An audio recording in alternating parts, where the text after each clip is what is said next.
Chapter 21-22 Sacred's Power-Sponsored Content. Han Littleflower and the White Tiger were engaged in a lengthy battle, and it was incredibly difficult to determine who the victor would be. But after a while, Han Littleflower suddenly stopped moving. His legs became very still, and he placed his hands against each other. A great opportunity has opened, the White Tiger shouted, as it flashed behind Han Littleflower's back. Its claws were raised and ready to fall upon the boy's head, looking like sharp white talons. They were as frightening as any weapon. Han Littleflower did not move, aside from crossing his arms. But as he did so, the environment around them started to twist and distort. The White Tiger's attack had almost reached Littleflower, but as it approached, its speed was suddenly slowed. Everything about the scene now seemed to be playing out in slow motion. When Han Littleflower turned around, though, he seemed completely unaffected by the slowing effect. He threw a lightning-fast punch into the White Tiger's belly. The slowed White Tiger was unable to react, and he most certainly couldn't teleport away in time. All he could do was watch as his opponent's fists came driving into his stomach. Pang! The White Tiger's face was brutally disfigured as the force caused his eyes to burst from their sockets. He immediately heaved up a bucket of blood, and his entire form started to fly backwards.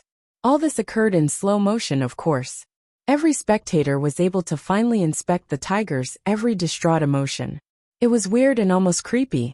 Littleflower moved to catch up with the still slow White Tiger. He threw more punches without hesitation. They came thick and fast, morphing the White Tiger's face into pitiable mush. The changes still occurred in slow motion, however, and while it was creepy, it was also mildly humorous to see. Sacred power. He has a holy body. How? Sacred has a real heir. The old man with the head of a dog stared in disbelief. His shock was so great that he almost dropped his staff. Sponsored content. Powerful elites, all across the universe, found themselves trembling in their boots. They shivered in pangs of fear at what they had just witnessed. Sacred, really sacred? How? A holy body cannot be passed on. Why? Why? One particularly frightened elite found himself screaming aloud. Although Littleflower's power was nothing to them right now, it was all about the long-term development of those powers. It was the future prospect that had them quivering in fear. Ha! Sacred has an heir. Someone can actually make use of Sacred's powers? While this is so very interesting, those old guys better go put their diapers on, because they must be peeing themselves right now. Sacred being here, though, I wonder if that means they are finally able to pay their debt? At the end of the world, a man watched Littleflower fighting and laughed. He laughed so hard, he almost found himself crying. Pang! The White Tiger was lying on the ground now, his face swollen beyond recognition. Stop! Stop it! I concede! The White Tiger exclaimed. He wished to rip up the paper of his registration, but unfortunately, he was way too slow to do it in time. It was likely he was going to die before he had the chance to tear it up. Han Littleflower, hearing the White Tiger's plea, halted his fist in midair. He relented and simply looked upon the White Tiger. The dimension around the White Tiger untwisted. The flow of time returned to normal for the White Tiger, and the physics of Littleflower's last blow took over, carrying the tiger back with the speed of an arrow. Boom! Sponsored content. The tiger's body punched a hole into a big mountain behind it. The White Tiger came crawling out of the pit. It had the audacity to look at Littleflower and growl at him. Do not even think about being so cocky. I'm only 10 years old. When I grow up, I'll bang your mom so hard, she won't even recognize you. 10? Wow. You're so much older than me. Did you know that I am only 6 years old? Han Littleflower blinked at the creature. Patong. The White Tiger almost hit the ground after hearing that. Everyone else heard it too, and onlookers across the universe stared with open mouths. If what he had just said was true, then that was terrifying. It was wild enough that he had become a Viscount at the age of 6, but to then go on and defeat all the powerful and more renowned Viscounts occupying the same league as him was something incredibly grave. The old elites, hearing what he had to say for himself, almost wet themselves. Inside the land of the pirates, Hire visited a strange castle. She knocked at its stone gate and said, "Sister Kuan, are you here?" "Miss Hire, why have you come here?" I thought you hated this place, and complained that it was too dirty and too ugly for your liking. The stone gate opened, and when it did, a woman came walking out. That woman looked fairly strange. She looked like a human wearing armor at first glance, but upon closer inspection, it was obvious that the garb wasn't actually clothing. It was a part of her. Of her face, only her jaw and mouth were human-like. The rest of her face and body were shelled in a carapace. And very much like an insect, her eyes were insectoid too. Sponsored content behind her. A set of insect wings spread and vibrated strangely. Higher lifted her lips and said, I have a problem, of course. Why else would I ever want to visit this dump? Okay, so what do you need me for, miss? Sister Kuan asked with a warm smile. Your next opponent is Dollar, isn't it? Higher said with a squint in her eyes. Yes, that is correct. Sister Kuan also nodded in confirmation. Good. You have to beat him no matter what. Do you think you stand a chance of killing him? Buyer asked roughly. Sister Kuan smiled. That Dollar is strong. Coin is strong. Even Dragon 8 lost to him. You know that, don't you? But even so, well, I suppose his power is nothing compared to mine. My power will beat him easily. Sister Kuan then changed her tone of voice and asked, But why do you want me to kill him so badly? That is none of your business. Just get this done and I'll see that you are handsomely rewarded, Higher said. As you command, my lady. This so-called Dollar is a dead man. Sister Kuan looked confident. Good. Higher nodded, as her teeth itched in remembrance of what Dollar had done to her. When Han Sun looked at his next opponent, he thought it was strange. His opponent's name was simply listed as Kuan. The list also said she was of the pirate, and that was one thing Han Sun was familiar with. Not many pirates joined the Geno-ranked fights. I wonder what Kuan's power is like though. Han Sun went on the internet to learn more about her, but he couldn't find much of anything that was helpful. Aside from a few famous pirates, little was known about most of their members. And this lack of fame applied to Kuan too. It is a shame that Higher did not think to join. If she did, I could surely benefit from her involvement. She sure likes to dish out treasures. Seeing the name pirate, Han Sun thought back to Higher and the treasures she frequently possessed. Achoo! Higher was going home, but all of a sudden she sneezed. Ugh, why am I getting ill? Have I been staying up too late recently? Higher said, while rubbing her nose. Chapter 21-23 Small Bug Power. The next set of bouts in the Geno being scroll was underway. When Han Sun was transported into his next battleground, he found himself standing in a forest that was tangled with a copious number of trees. Sponsored content across the entire universe. Many different races tuned it to spectate Han Sen's fight. Han Sen's contest was now receiving more attention than the fight of any king. It appears that Dollar's next opponent is Kuan of the pirate. The pirates are fairly mysterious, aren't they? They have many elites and their powers are, for lack of a better word, strange. I am really hoping Kuan is going to cause him trouble. She needs to put him in a sticky spot that will prompt him to use coin again, so that we can get a better look at it. Clear Sea King was currently speaking with King Rosa. Clear Sea King and King Rosa had been sent there to investigate the enigmatic Dollar's ability, widely dubbed coin. Even though they weren't very interested in watching Marquis's fight, they were looking forward to seeing Han Sen's performance. King Rosa nodded and said, Dollar is indeed strong, but pirates don't put up with weak, middle-of-the-road characters amongst their ranks either.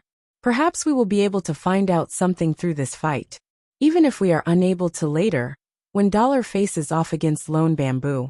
We are guaranteed to see it again. It's all just a matter of time.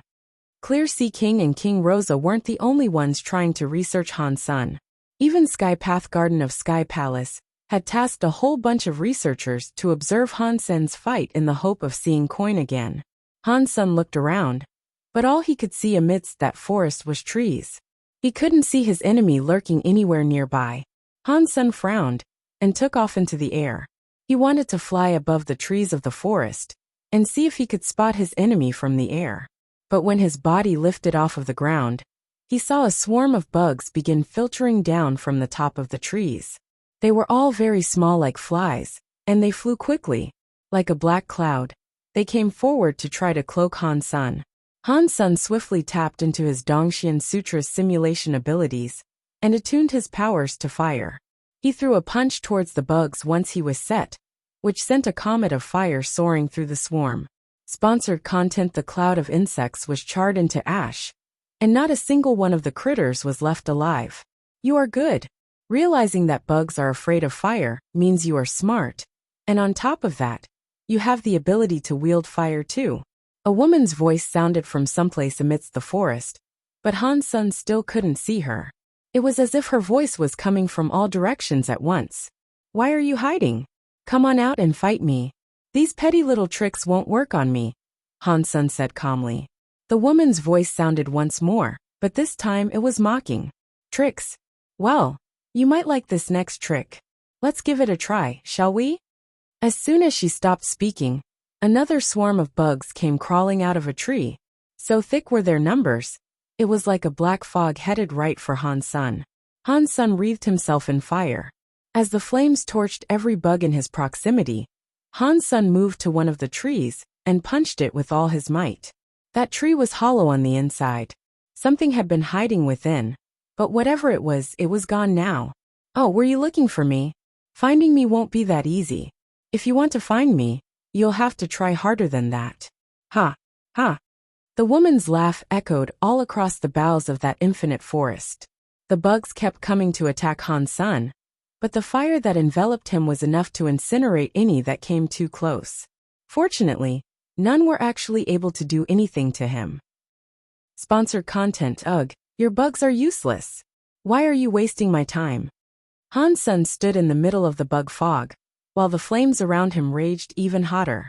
All the bugs that came close were burned to a crisp, and a pungent smell of charred corpses began to fill the forest. You are right. The woman's voice sounded once again, and the bugs ran off. In an instant they scurried out of sight. Han Sun could see far through the forest, and as he peered down a long stretch, he saw a woman appear from behind a tree. She seemed to be clad in armor. I have heard that your coin is powerful. It will interest me to see how good it really is. Kuan stood at a great distance away from Han Sun, but her voice still reached him without trouble. Han Sun put away his fire powers. He wished to say something, but all of a sudden, a frown crossed his face. He used his fingers to pick up a tiny bug. It was so small that it was barely visible to the naked eye. It was practically invisible. That small bug almost landed in the space between the joints of his armor. Even though Han Sun had managed to capture and hold it between his fingers, he did not crush it. The fiend even squirmed in his grip, trying to return to what it had been doing. Pat. Sponsored content: Han Sun used his fingers to crush the bug. A smile spread over Kuan's face. She clapped and said, "Powerful eyesight.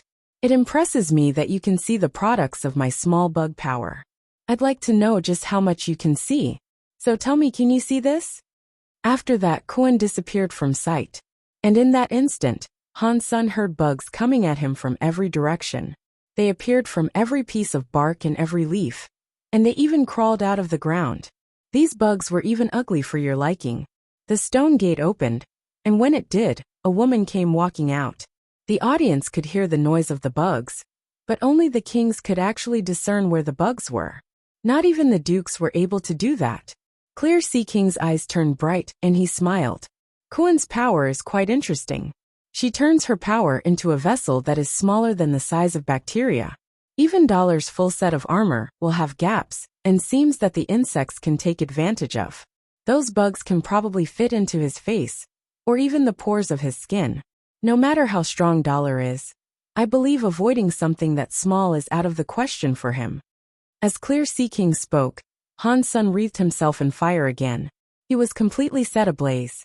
Although he could not see the small bugs coming for him, he could hear the sound of them dying whenever they came close to the heat that shielded him. Dollar, how long can you keep yourself on fire like that? A woman's voice sounded through the forest again, dripping with mockery. Han Sun did not speak. All he did was look around, hoping to catch sight of Kuan. King Rosa nodded. Kuan is rather smart. Her bugs of that microscopic size are way too small. Han Sun won't have a clue if he has any around him or not. He'll just have to keep burning to keep them from getting close. He doesn't know when or where those powers will come at him from. But if he keeps burning like this, it's only a matter of time before he runs out of energy. When he uses all that energy up, the small bug powers will finally get a chance to drill into his body and ravage him. Kuan is most certainly the one in control of this fight. And while this fight may lack the excitement we all crave, the stakes for dollar are continually increasing. We would all do well to learn from this and understand that Carrot should never underestimate the pirate. All the audience members could tell Dollar was being toyed with. No matter how strong he was facing an invincible enemy. There was nothing he could do. I didn't know fights could go on like this. This woman is keeping Dollar from being able to make use of his powers like Coin. She's suppressing him well and truly. Coin of the pirate is a most fearsome being. Yeah, her powers are small like bacteria. We'd never know her critters were in our bodies until it was too late. Not knowing how you might die is quite a scary thought. If Coin was a hitman, I'm sure her targets would be incredibly nervous. The thieves are killers. Chapter 21-24 Killing Bugs Sponsored Content $. You can still tear up your paper and forfeit. It'd be a crying shame if you were to be suddenly killed, don't you think? Coin's sarcastic tone echoed beneath the boughs of the forest ceiling. Yeah, but I can end this fight by simply killing you. That works too, Han Sun replied calmly. Haha, that depends on whether or not you are able to find me first. Can you? Coin laughed once again. Han Sun tried to listen carefully to her voice, but try as he might, he could not pinpoint the source. Han Sun quietly used his Dongxian aura to scan the vicinity, but there was no sign of Coin anywhere. It actually made him frown. His Dongxian aura could scan an entire kilometer radius, but he wasn't picking up a trace of Coin. That had to mean Coin was a kilometer away from him, at the very least. She's not here, and yet she seems to be able to see everything, Han Sun thought to himself. He looked around at the small bugs and said, Your real body isn't here, is it? You're probably watching me out of the eyes of these bugs. Is that right? So what if I am? Coin didn't sound happy about Han Sun's deduction. It looks like I'm going to have to destroy your eyes, Han Sun said. Destroy my eyes? Coin sounded as if she had heard something amusing. She laughed and said, Every one of these bugs is a set of eyes for me. You can't even see them.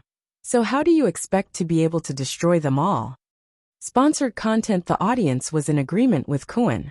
The bugs were all far too small to be seen, and exhausting more power in killing them would only drain Dollar's energy even faster. That course of action didn't seem likely to help. These bugs are really quite scary. I am afraid she might be thousands of kilometers away. Those bugs have totally got Dollar in their grasp. A power that can shrink mighty things into a reduced size is often overlooked.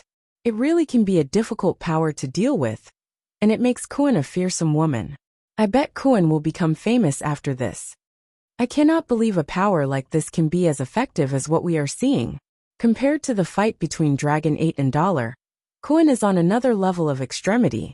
Perhaps her body isn't as strong as Dragon 8 and Dollar's, but she could render either of them powerless. Of course, any Marquise participating in the Geno rank fights is powerful. The audience were all of a similar mindset right now, and they were all thinking the same thing. They envisioned themselves as Dollar, and tried to imagine how they might make it out of the predicament he was currently in. That being said, no one thought that they had a sound solution. Coin had vacated the immediate battleground, leaving Han Sun under the forest canopy with the bugs. Of course, Han Sun couldn't see those small bugs, and he had no clue when they might try to attack him. So, all he could do was keep the high-temperature fires going. But doing so was a constant drain on his power, and he knew that he couldn't last forever like that. And without being able to spot Coin, there was no chance of him actually winning. Even Clear Sea King and King Rosa couldn't think of a way in which he might turn the tables. Sponsored content. It would have been brilliant if Dollar had king powers. The powers of a king could annihilate an entire forest, with all the bugs being incinerated in the process. They'd no longer be a threat. But Han Sun was just a Marquise. He didn't have the energy to perform grand area of effect spells. Even if the fire could stretch to encompass the entire forest, it wouldn't be strong enough to eliminate the bugs within. The bugs were very small, But that did not mean they were very weak. After all, the bugs were the creation of another Marquise. Killing them would require the powers of a Marquise. While everyone wondered how Dollar might sort out this situation, the fires that enveloped him were suddenly extinguished. Streams of smoke curled around him, leaving him exposed to the insect masses without any protection. Haha, giving up already? If you're throwing in the towel, then I'll do you a favor and give you a second to tear up the paper for a proper forfeit. Kuen's derisive cackle echoed throughout the entire forest. Didn't I tell you I was going to destroy all of your eyes? Han's son asked in feigned confusion. Huh, even facing the prospect of death, you're stubborn enough to spew so much crap. Kuen summoned a horde of small bugs and sent them towards Han's son. Those bugs were extremely small, and what's more, they were completely silent. Not even a duke could detect them. Han's son had saved a lot of energy when he gave up the protection of the fire, but it also put him in a lot of danger. Yin Sui frowned and said, "What does Dollar want to do this time? Is he going to use his armor to block the bugs? No matter how fine its crafting is, there will always be a seam. Those bugs will wiggle their way in and attack through any joint or crevice." Sponsored content. He is not planning to block the bugs with the armor he wears, said a voice behind them. It belonged to Lone Bamboo. Brother Lone Bamboo. The Yin sisters and Thousand Feather Cranes stood up and bowed to him. Lone Bamboo just gestured for them to sit, and he joined them as they did. Brother Lone Bamboo, you said Dollar isn't planning on using his armor to keep the bugs away. But he cannot see the bugs, so how will he know when they're near him? How do you keep out something like that? Yin Sui asked with much curiosity. Who said he cannot see the bugs? Lone Bamboo asked simply. Yin Sui and the others all fell silent. Before they could react, Dollar stood up. Pat. Han's son raised his hand and flicked his finger while he was still airborne. A number of coins appeared, scattershotting the area like rain. When every coin fell, there was a pat noise to accompany it. It sounded as if each and every one of them had crushed something. After a minute, the observers recognized the noise. It sounded like the exoskeletons of tiny insects being crunched. Impossible. How can you see? Before Kuen could finish her question, her voice cut off. Her real body was not there, and she had been speaking through the bugs the entire time. The rain of coins had destroyed every bug, so she could no longer speak. The audience was stunned. It wasn't just because Han's son could see and kill those bugs. What surprised them the most was the simple fact he could use that many coins at once. That meant coin doubled as an area-off effect attack. It was a scary thing to consider. How is he able to see those small bugs? Even ordinary dukes cannot see them without eyesight talent. They would most certainly need to practice eye skills and techniques. As he focused on developing his eyes, Hire had been watching the fight, full of cocky confidence the entire time. Her smugness was quickly brought to an end by this revelation. Han Sen's Dongxian aura could trace the presence of any nearby substance. While the bugs might have been too small to see with the naked eye, the Dongxian aura made their presence obvious. They could not escape Han Sen's notice. Chapter 21-25 coming for you. Sponsored content. Kuen was not in the present battleground. And when the small bugs were crushed, so too was her vision. She had now lost all sight of Han's son. Kuen was taken aback by this, needless to say. The first thing she did, though, was spawn another swarm of small bugs with her small bug powers. They took off in flight, fanning across the area and rapidly searching for Han's son. But before the bugs could find Han's son, the place was doused in a golden light. Countless coins came raining down from the sky, crushing every single one of the bugs Kuen had spawned. Kuen was shocked. She spawned another host of small bugs as she moved away from the vicinity. Kuen regretted the fact she hadn't put more distance between herself and Han's son earlier. Doubly so, after running a short while and seeing a gold shadow appear above her. Kuen screamed and flapped her wings in panic. Bugs came out of her in a swarm that was as thick as a fog. They went racing towards Han's son, seeking to distract him, while she made a desperate escape to save herself. Han's son blasted the incoming swarm with a geyser of fire. His body was like a human flamethrower, and he scorched through the bug fog and appeared directly before Kuen. Kun wished to turn and attack, but when she tried to do so, she lost control of her vision. Things began to spin. The world was swirling around her, and she could not reorient herself. Shortly after, she hit the ground and saw her own headless body drop to the forest floor. Seeing Han Sun cut Kun's head off, Hire became incredibly angry. After Kun was decapitated, though, the paper of her registration did not get torn up. The reason why was soon revealed, as a bigger bug emerged from the brain inside her lopped-off head. The bug flew up and then shredded the paper itself. After that, the bug vanished from sight.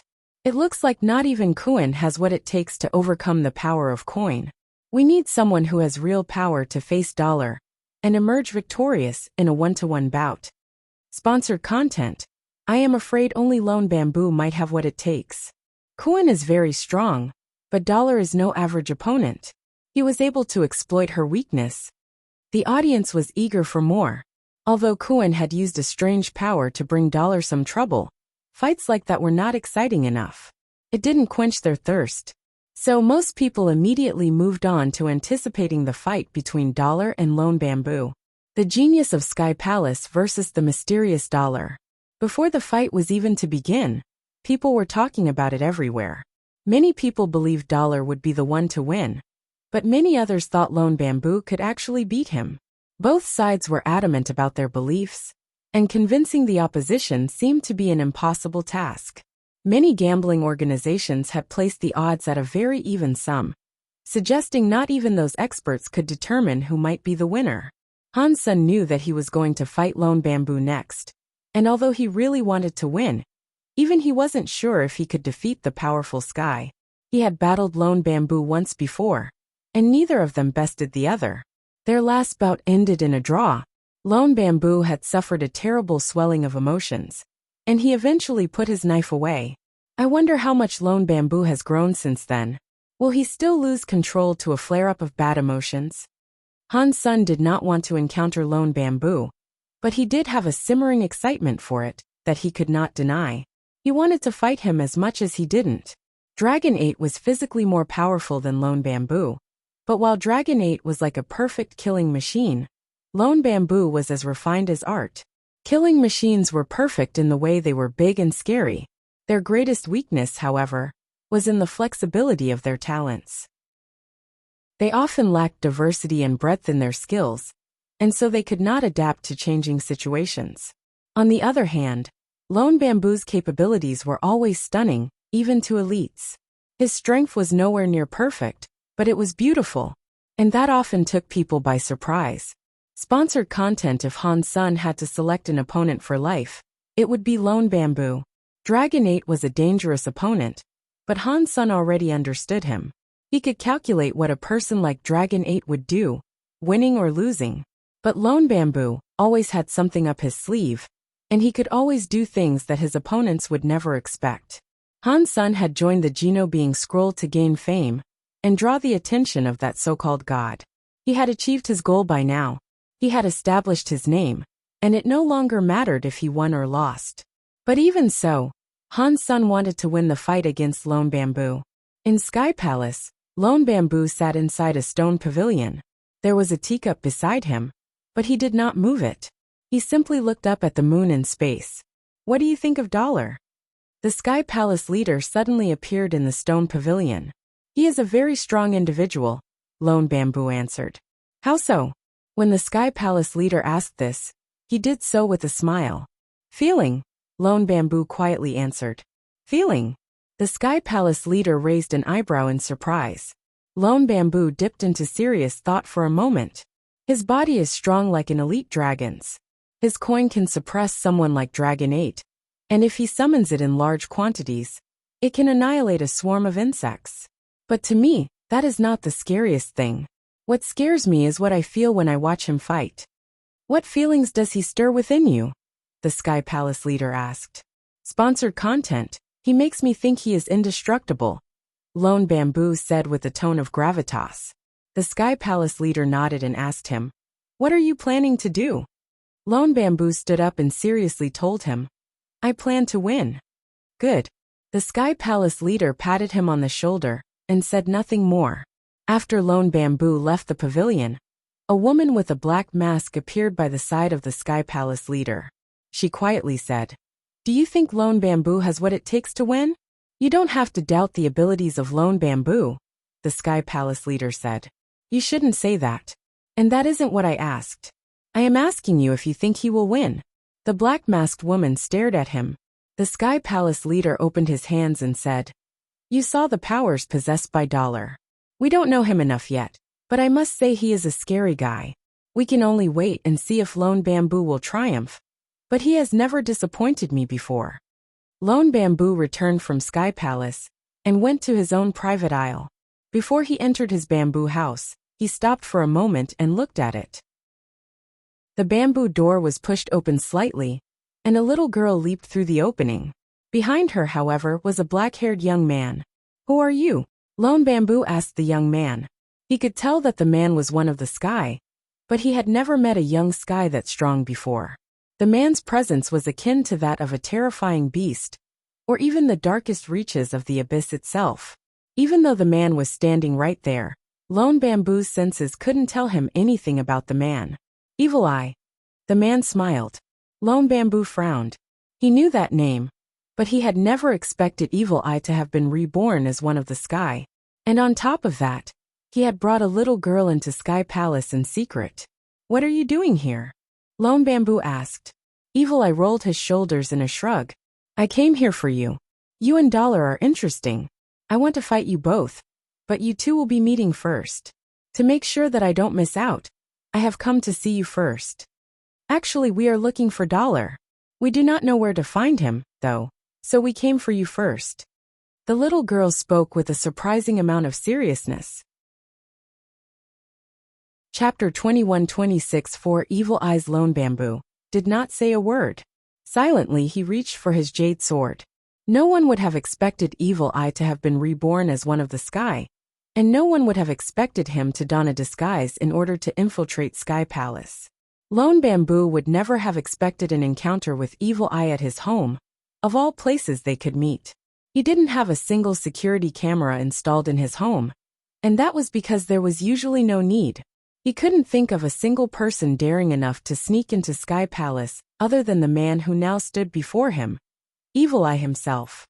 Even a deified elite shouldn't have been able to force his way into Sky Palace. When the bamboo door opened, Lone Bamboo felt as if his options had suddenly vanished. He felt as if he had nowhere else to go, and the only way forward would be to fight the man that had approached him. Given what Lone Bamboo was sensing from Evil Eye, it probably wouldn't have mattered if he had security cameras. Even if some had been installed, he doubted that they would have been able to pick up Evil Eye. But this was Sky Palace. If they fought, regardless of whether Lone Bamboo won or lost, the authorities of Sky Palace would be alerted to the commotion. How Evil Eye expected to escape from Sky Palace after a fight was beyond Lone Bamboo's imagination. Evil Eye was just a marquise now. Even if his mind was deified, it'd be impossible for him to escape Sky Palace without being noticed. This was especially true when considering that he had a little girl with him. Lone Bamboo could barely believe that Evil Eye was this tenacious. This was too much. There was no way he would come into Sky Palace simply to duel Lone Bamboo, without thinking of the consequences. Of course, Lone Bamboo had no way of knowing for sure what Evil Eye wanted. That was okay though. If he could defeat Evil Eye in battle, then whatever he wished to understand would be elucidated. Lone Bamboo did not use the jade sword for practice. It gave off no shiny lights or sword airs, but the pressure it released was enough to bring a calm energy to Evil Eye. Evil Eye simply stood where he was, unmoving. He looked into Lone Bamboo's eyes, and did not spare his sword a glance. They didn't move, and there was no visible battle between them. The two just looked at each other, with no further exchange. Time went by, and the entire bamboo forest looked to have been frozen in time. Evil Eye and Lone Bamboo stood silently, as stoic as a pair of mountains. Not even the largest of storms would prompt them to move. They studied each other keenly, waiting for the slightest opening. But despite that, they each felt that neither of them could be defeated by the other. It felt as if once they unleashed their first strike, it would be their last. There'd be no opportunity for a second chance. So neither of them moved. Neither of them found the opportunity they were looking for. Evil Eye, I am hungry. I wish to eat some food. The little girl next to Evil Eye rubbed her belly. Her pink face looked directly into Evil Eye's face as she tugged at his arm. After that tug, though, the frozen situation changed. Evil Eye and Lone Bamboo's fight would be so close, and any mistake that either of them made would lead to a guaranteed defeat. The little girl pulled on Evil Eye, but Evil Eye made sure not to allow himself to be disturbed. But unfortunately for him, it created a minuscule fluctuation in his life force. Lone Bamboo lifted his jade sword and teleported in front of Evil Eye. It was a sword that left no trace. Evil Eye had made a mistake, and he knew he couldn't avoid the incoming strike. Doing that would have been impossible, so he was going to lose, and there was nothing he could do to avoid that dismaying result. But in the next second, Evil Eye moved his hand. He pulled the little girl in front of Lone Bamboo's sword. It was a pointless gesture. Lone Bamboo's sword could slice through the little girl without even slowing down before it cut into Evil Eye. The little girl's body could not block the strike for Evil Eye. But even so, Lone Bamboo's sword froze. He did not use the sword to cut through the little girl. He merely pulled it back and grabbed the little girl. At that moment, Evil Eye rushed directly toward Lone Bamboo to grab his heart. Lone Bamboo had made a mistake by holding back, just as Evil Eye had done. With their places reversed, there was an incoming strike he could not deflect. He was now the one on the losing end of the stick. Lone Bamboo didn't move though. His eyes merely cleared. The sky eye on his forehead opened, and it glowed red. Lone Bamboo's strength surged, and his power climbed to an unbearable level. Have you forgotten that I am one of the sky too? Evil Eye smiled with a demented smile. His third eye opened too, but inside his sky eye there were 4 purple pupils. They were like little flowers, but they were as creepy as they were beautiful. When Evil Eye became stronger, Lone Bamboo did not move. All he did was lift his jade sword. But at that moment, the little girl Lone Bamboo had grabbed raised her arms. Her hands turned red, and she threw her open palm against Lone Bamboo's chest. At the same time this was occurring, Evil Eye's 4 evil eyes shone purple. Lone Bamboo threw the little girl away, and used his jade sword to block Evil Eye's hand. But Evil Eye's other hand had already come up to touch Lone Bamboo on the head. That power surged into Lone Bamboo's brain like thunder. Lone Bamboo's turned his chilling gaze on his opponent. But Evil Eye's 4 evil eyes pressed back against Lone Bamboo's stare. The 4 flower-looking purple eyes started to spin. The purple evil eye powers were demonic, and they drilled right into Lone Bamboo's sky eye. Even after experiencing the nightmares, you still never learned to be cruel. You are begging to be beaten. Evil Eye smiled evilly, as Lone Bamboo's red eye began to swell. But under the purple light, it was turning purple. The red eye became 4 purple eyes. Patong! Evil Eye's body dropped to the ground, squelching like mud. Only Lone Bamboo remained standing, but his sky eye now possessed those 4 flower-looking purple pupils. Lone Bamboo closed his sky eyes and looked at Evil Eye's body. Evil Eye's chest had a sword mark. He coldly said, "It is a shame. He is so strong, and yet despite that he was tricked by something as simple as emotion. He could have killed me. Why did he just toss me aside instead of killing me?" The little girl looked at Lone Bamboo with confusion. "That is just one of the reasons why he is stupid," Evil Eye said coldly. A few hours later, lights came down from the skies above. A Sky Palace King-class elite had come to the island, bringing a few other King-class elites with him. "Lone Bamboo, what happened here?" The king looked at the body before turning to Lone Bamboo. "A man came here and tried to assassinate me," Lone Bamboo said coldly. Not long after, the king and his people took Evil Eye's body.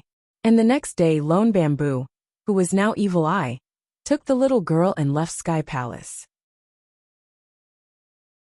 Chapter 21-27 Abandoning the fight. On the day Dollar and Lone Bamboo were supposed to fight, a great number of elites turned their attention to the match. They focused on it more than they did any of the king fights. "Who do you think will win?" "I think Lone Bamboo will be the one to win. Sky Palace is not just any faction, you know. And Lone Bamboo is the absolute best marquis they have. Ordinary marquises cannot hope to compete against the likes of him. And while Dollar is indeed quite strong, his talents are too simple. Aside from his sturdy body and his coin, there does not appear to be anything else too significant about him. Yeah, with the few techniques that Dollar possesses, it is highly unlikely he'll be able to reign supreme. An elite like Lone Bamboo cannot find themselves defeated by just one measly Geno art. He's just too strong. How do you know that Dollar isn't hiding extra Geno arts that we have yet to see? The bout was hotly debated, and before long, the Geno being scroll shone in the sky. As soon as it did, contestants were teleported into it. Lone Bamboo, let's have a real fight. Han Sun appeared in the middle of the desert. He looked ahead of him, trying to spy his opponent, but he could not see Lone Bamboo. Han Sun frowned. He had come to know Lone Bamboo well, and he was most certainly not the type of person that would hide. If he had a fight to attend, he would ensure that he was there promptly to engage his opponent. He looked around, but could see no sign of Lone Bamboo. The viewers were confused by this. They keenly examined the environment, but they couldn't see any sign of Lone Bamboo either. Suddenly, the space around Han Sun distorted, sending him back out of the Geno being scroll with his sheet of paper still intact. Han Sun quickly realized what had transpired. Lone Bamboo had decided not to attend the battle, and so Han Sun had been automatically declared the victor. Everyone was extremely shocked by this unexpected turn of events. This bout had been highly anticipated by all, and it never came about. Instead, Lone Bamboo had decided to throw in the towel without even trying. Rumors started to spread like wildfire throughout the universe. There were whispers that Dollar himself was one of the sky, and that was why his peer Lone Bamboo had decided against fighting him. There were a bunch of other rumors too, stating that Dollar had struck a political deal with the head honchos of the sky. Because of these deals, the conspiracy theorists claimed, Lone Bamboo had stayed away from the contest. Even wilder were the numerous theories on how Dollar was in a romantic relationship with Lone Bamboo, and that Lone Bamboo forfeited so their love could go on. Han Sun did not pay heed to any of these rumors, but he found himself in quite worried. It wasn't like Lone Bamboo to abandon a fight. He had never done this before. Something must have happened to stop him from attending the fight. Han Sun decided to call Isha and let her know that he was safe. After doing that, he contacted Sky Palace to let them know the same thing. He also asked about Lone Bamboo. What he heard made him frown though. He was told that Sky Palace itself had no clue why Lone Bamboo hadn't participated in the bout. They said that he had been away for a few days and had yet to return. Sky Palace had lost all contact with him. The strangest thing, however, was that a spy had been discovered at Lone Bamboo's house. The spy was a Sky, but there was no record of him in Sky Palace's records. It was as if he had come out of nowhere. What happened, I wonder? Han Sun frowned. He knew something bad must have happened to Lone Bamboo, and it was dire to learn that Sky Palace could not find him or pick up the slightest trail that might lead to his whereabouts. After Han Sun's discussion with the Sky Palace leader, Han Sun told him his own story. He said that he would return to Sky Palace by himself, and that there was no need for a pickup to be arranged on his behalf. On a primal planet, Evil Eye was sitting on a rock. He was fishing on the banks of a gentle stream. The little girl was sitting next to him, cradling her jaw and watching the water of the river. There was a tug on the line, and Evil Eye pulled the fishing rod back and yanked the fish out of the water. Lunch. Evil Eye smiled at the little girl. The little girl smiled at Evil Eye, but after she glanced up at him, she looked startled. She pointed at him and said, "Blood." Evil Eye frowned and wiped his forehead. His third eye, which was currently closed, had started to bleed. This guy doesn't know how to quit. Evil Eye wiped the blood from his brow and sneered. "Did you completely absorb his body and power?" The little girl asked, still reeling from the shock. "I did combine myself with his body and power, but..." Evil Eye trailed off. "But what?" the little girl asked. "His will is too strong. There is nothing I can do to dampen it. I suppose it will just take some time." Evil Eye shrugged his shoulders and then went on to say, "But that's fine. His body and power belong to me. And that's the bottom line. The struggling of his willpower is pointless. It'll be crushed eventually." "Really? That's a shame." The little girl went back to watching the stream with her jaw cradled in her hands. Everyone thought Lone Bamboo's decision to quit was strange, But the Geno being scroll's ranking went on without pause. Every tier had now been whittled down to the top 16 fighters. Han Sun, Isha Littleflower, and Xie King had reached that last stage. They all just occupied different tiers. Han Sen's last couple fights wouldn't be too difficult. He had a strong body and coin. He beat one of the destroyed and leaped straight to number 8. It wasn't too difficult for Littleflower or Isha either. Neither of them had any trouble to contend with, and it was all smooth sailing. But Xie King did not fare as well. He found himself in a lot of trouble.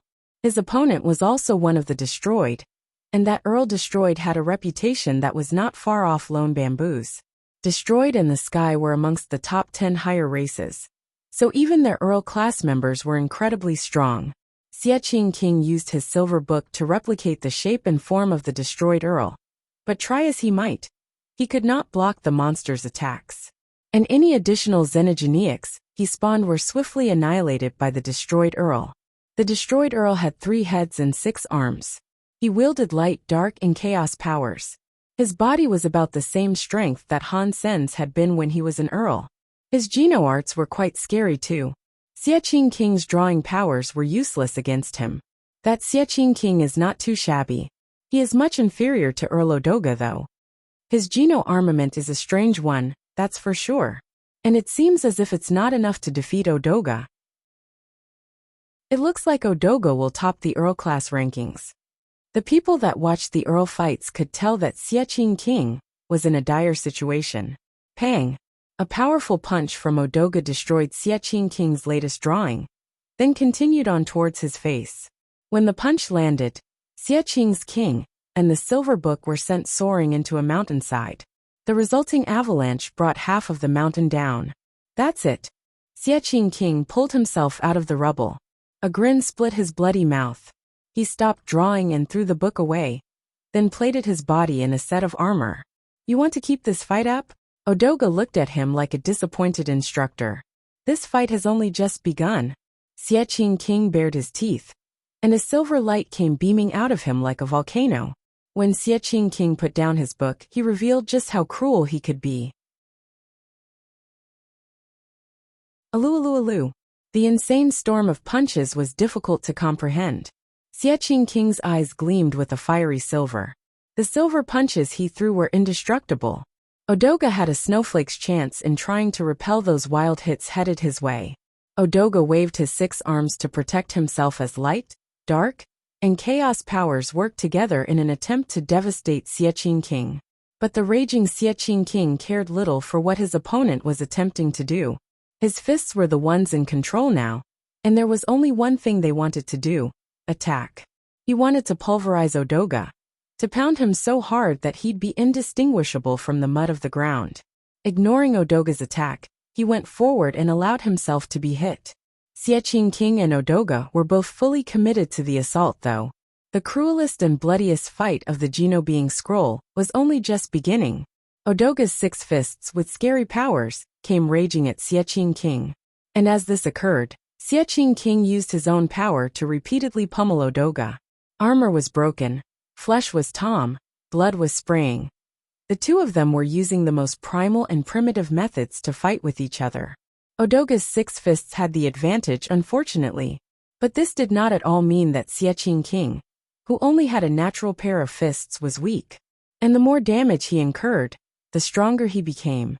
His fists moved like lightning, and the shadows they cast were of spilling blood and breaking bone.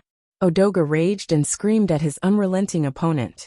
His body was severely wounded by the wrath of his nemesis, and he couldn't help but let out a shout due to the insufferable pain. Both of them were accumulating wounds. Blood sprayed through the air like flower petals, but neither showed a sign of backing off. Their repeated strikes only looked to be getting crazier and crazier. Oh God! This is no longer a competition. This is a bloodbath. This is far too cruel. This is far too violent. Ha! Ha!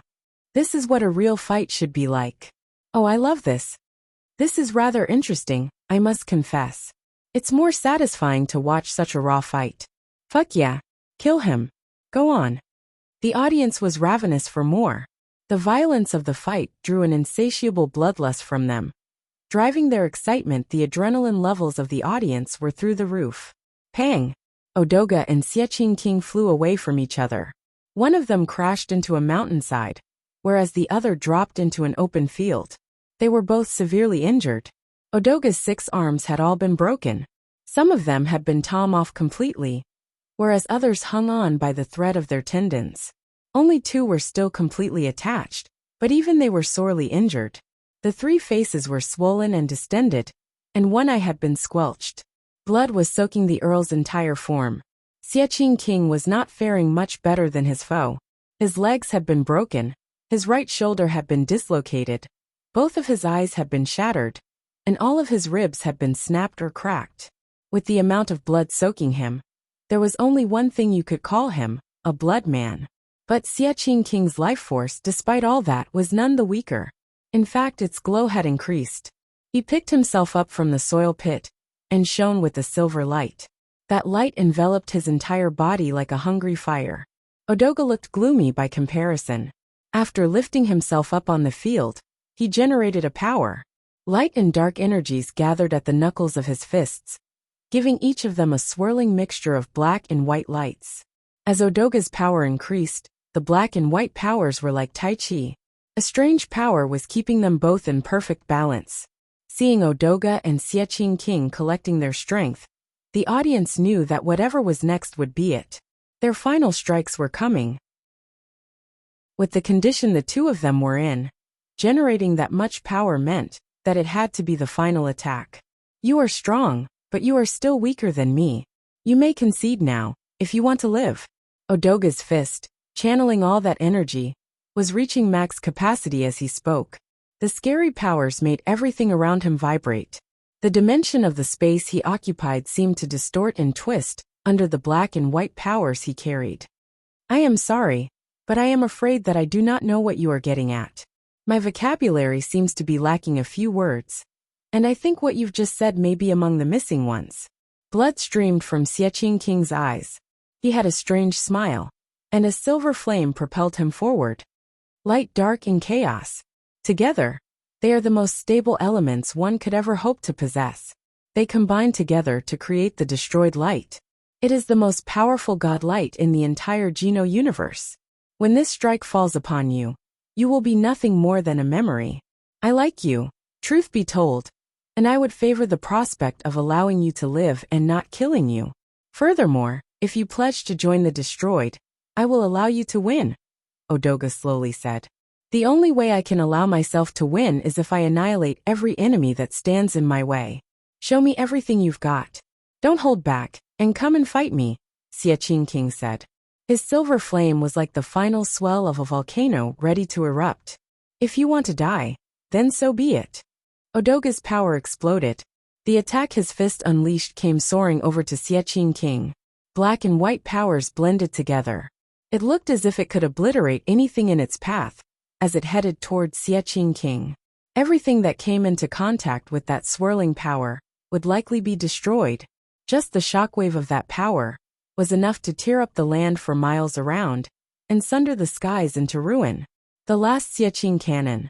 The armor on Xiaqing King's body shattered under the swelling of his own power. He stood upon the battlefield with his upper body naked, bearing an evil grin. His eyes were bleeding, and while he could not see, he could still sense the location of his opponent. His punch was unleashed, headed for the godlight possessed by the destroyed man.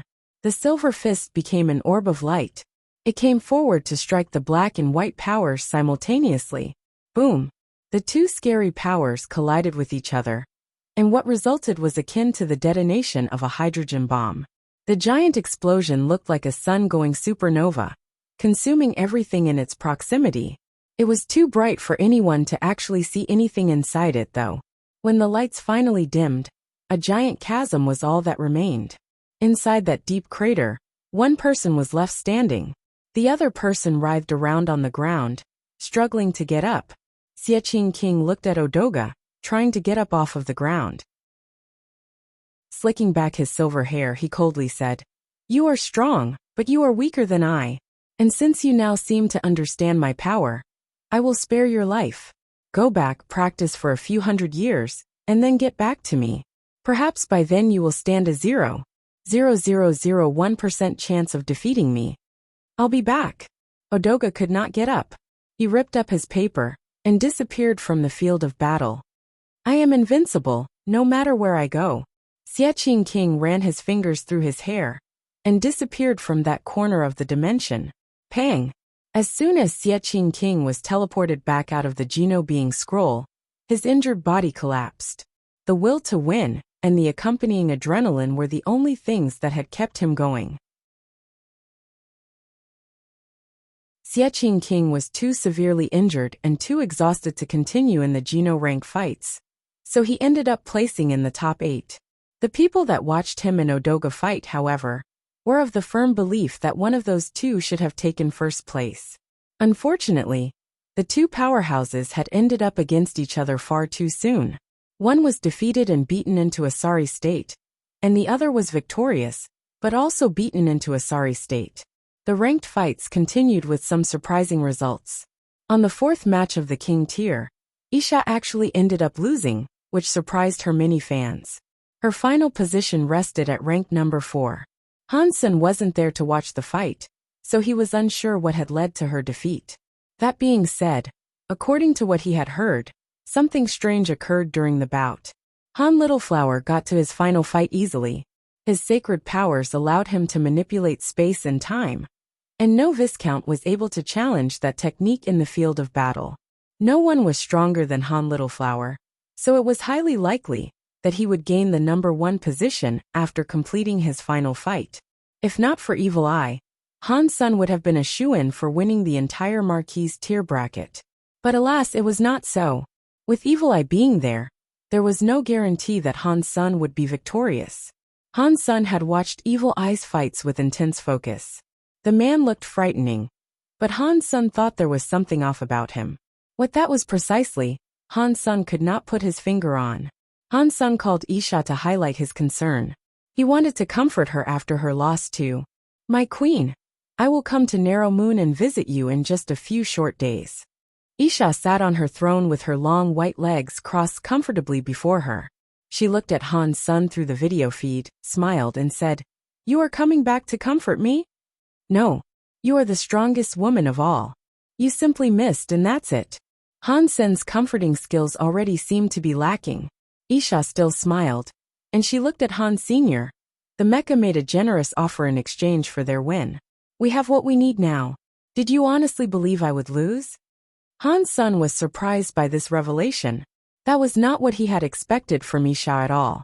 Isha continued to smile and said, "The rebate are a high race, but we are not like Sky Palace. We don't have anyone deified. We need to grow a great deal to remain competitive. So we had to give up something. That was just how it had to be."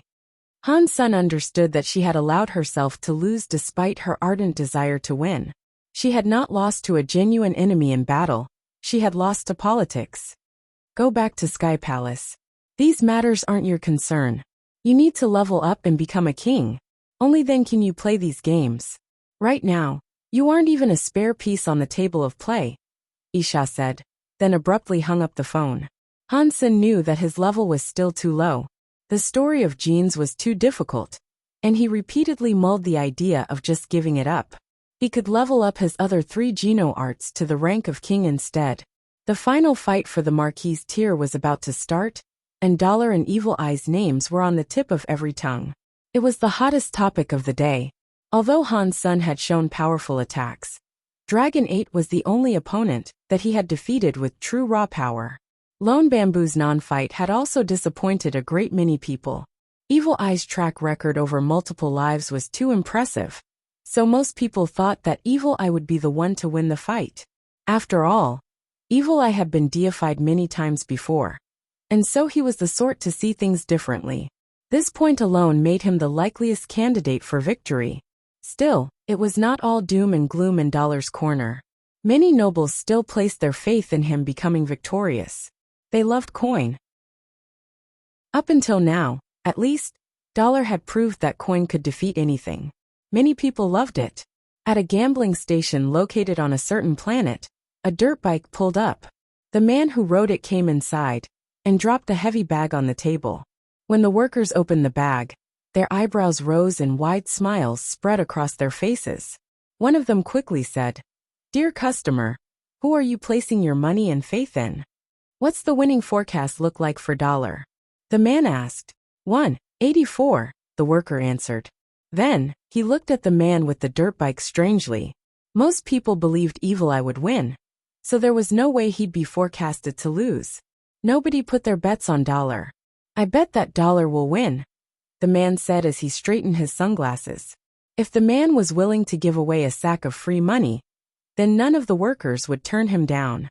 The worker cashed it in and gave the man a receipt. Dumbass. He put all of his money on dollar winning. "The whole universe knows Evil Eye won't lose," the worker said, upon seeing the man with the motorbike take his leave. Wang Yuhang safely pocketed the receipt and went on his merry way to a xenogenic hunting zone. When the final fight began, everyone was able to watch it. Only 2 other creatures were still engaged in fights of their own. In the past, the most famous and well-attended fights would always take place in the king tier. But this year things were different. Marquises and viscounts had received a lot of attention this time around, particularly the marquises. Because of Dollar and Evil Eye, that tier of fights received more attention than king-class fights. The viscount tier received the focus it did because of Little Flower and Little Else. But even then, there was nothing much to watch in his fights. It wasn't as if people believed any other viscount could defeat Little Flower, who wielded those sacred powers. It's going to start. I wonder how long Dollar will be able to last against Evil Eye. Dragon 8 and Dragon 9 were keenly watching the Geno being scroll flash. Their attention was focused on the Marquis's final fight's battleground. If Brother Bamboo had not gone missing, it would be him battling Evil Eye. In Sky Palace, Thousand Feather Crane could not help but sigh. Everyone was focusing on that fight now, and that was especially true of the research organizations. They were extremely interested in Coin and Evil Eye. Not even deified elites could live forever, but Evil Eye had been reborn repeatedly. Everyone wished to know his secret to immortality. I hope Dollar lasts as long as possible to draw out the secrets that enshroud Evil Eye. Sky Path Garden's leader was keenly watching the Geno being scroll. Between Coin and Evil Eye's secrets, we're bound to learn something today, a researcher said. I want to see Evil Eye's secret of rebirth, the Sky Path Garden leader coldly repeated. Like my comment first, hate these prelude chapters. Sigh. Guess I gotta wait till tonight. Thanks for the chapter. Looks like I'm first apparently. The surface of the bronze scroll flashed, showing 2 fighters who appeared amidst the dunes of a desert. One was clad in a suit of gold armor, whereas the other was garbed in white and purple armor. Their body shapes were remarkably similar. This is it, it's going to start. Everyone felt a great deal of relief in their hearts. After what happened with the no-show Lone Bamboo, many nobles feared the same issue might plague the anticipated finale. Evil Eye looked at Han's son with a great deal of interest, and he asked, "What race do you actually belong to?" "Human," Han's son answered calmly. He peered right back at Evil Eye. That man was shrouded by darkness as deep as the abyss itself, but somehow, Han's son was struck with a strange pang of familiarity as he looked at the man. And when he looked closer, the sensation grew even stronger. "You really are a human?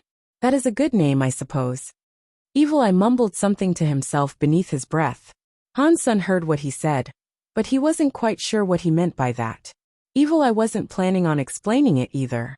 He looked back at Han's son, smiled, and said, "Your coin is pretty funny. Would you mind if I had a look at it?" "As you wish." Han's son lifted his right hand and put 2 of his fingers together. Then, he flicked in the direction of Evil Eye. A coin appeared, and it teleported towards Evil Eye with the speed of lightning. Evil Eye made no effort to dodge the incoming coin or knock it away with a godlight. Instead, he caught the incoming coin with the palm of his right hand. Pat! The coin stuck to Evil Eye's hand. His body began to sink, his feet lowering into the sand a little. What a powerful coin. It not only has the ability to suppress a foe, but it can seal. This could very well become a deified class Geno art. I cannot believe a Geno art like this has been around, unknown to me over the centuries of my existence. Evil Eye brought his hand closer to get a better look at the coin. He looked genuinely interested in the item. Evil Eye knew that coin's suppression and sealing powers were strong, as did everyone else. But he had to let the coin land on him, so that he could research it properly. If anyone else had done something like this, they would have seemed incredibly reckless.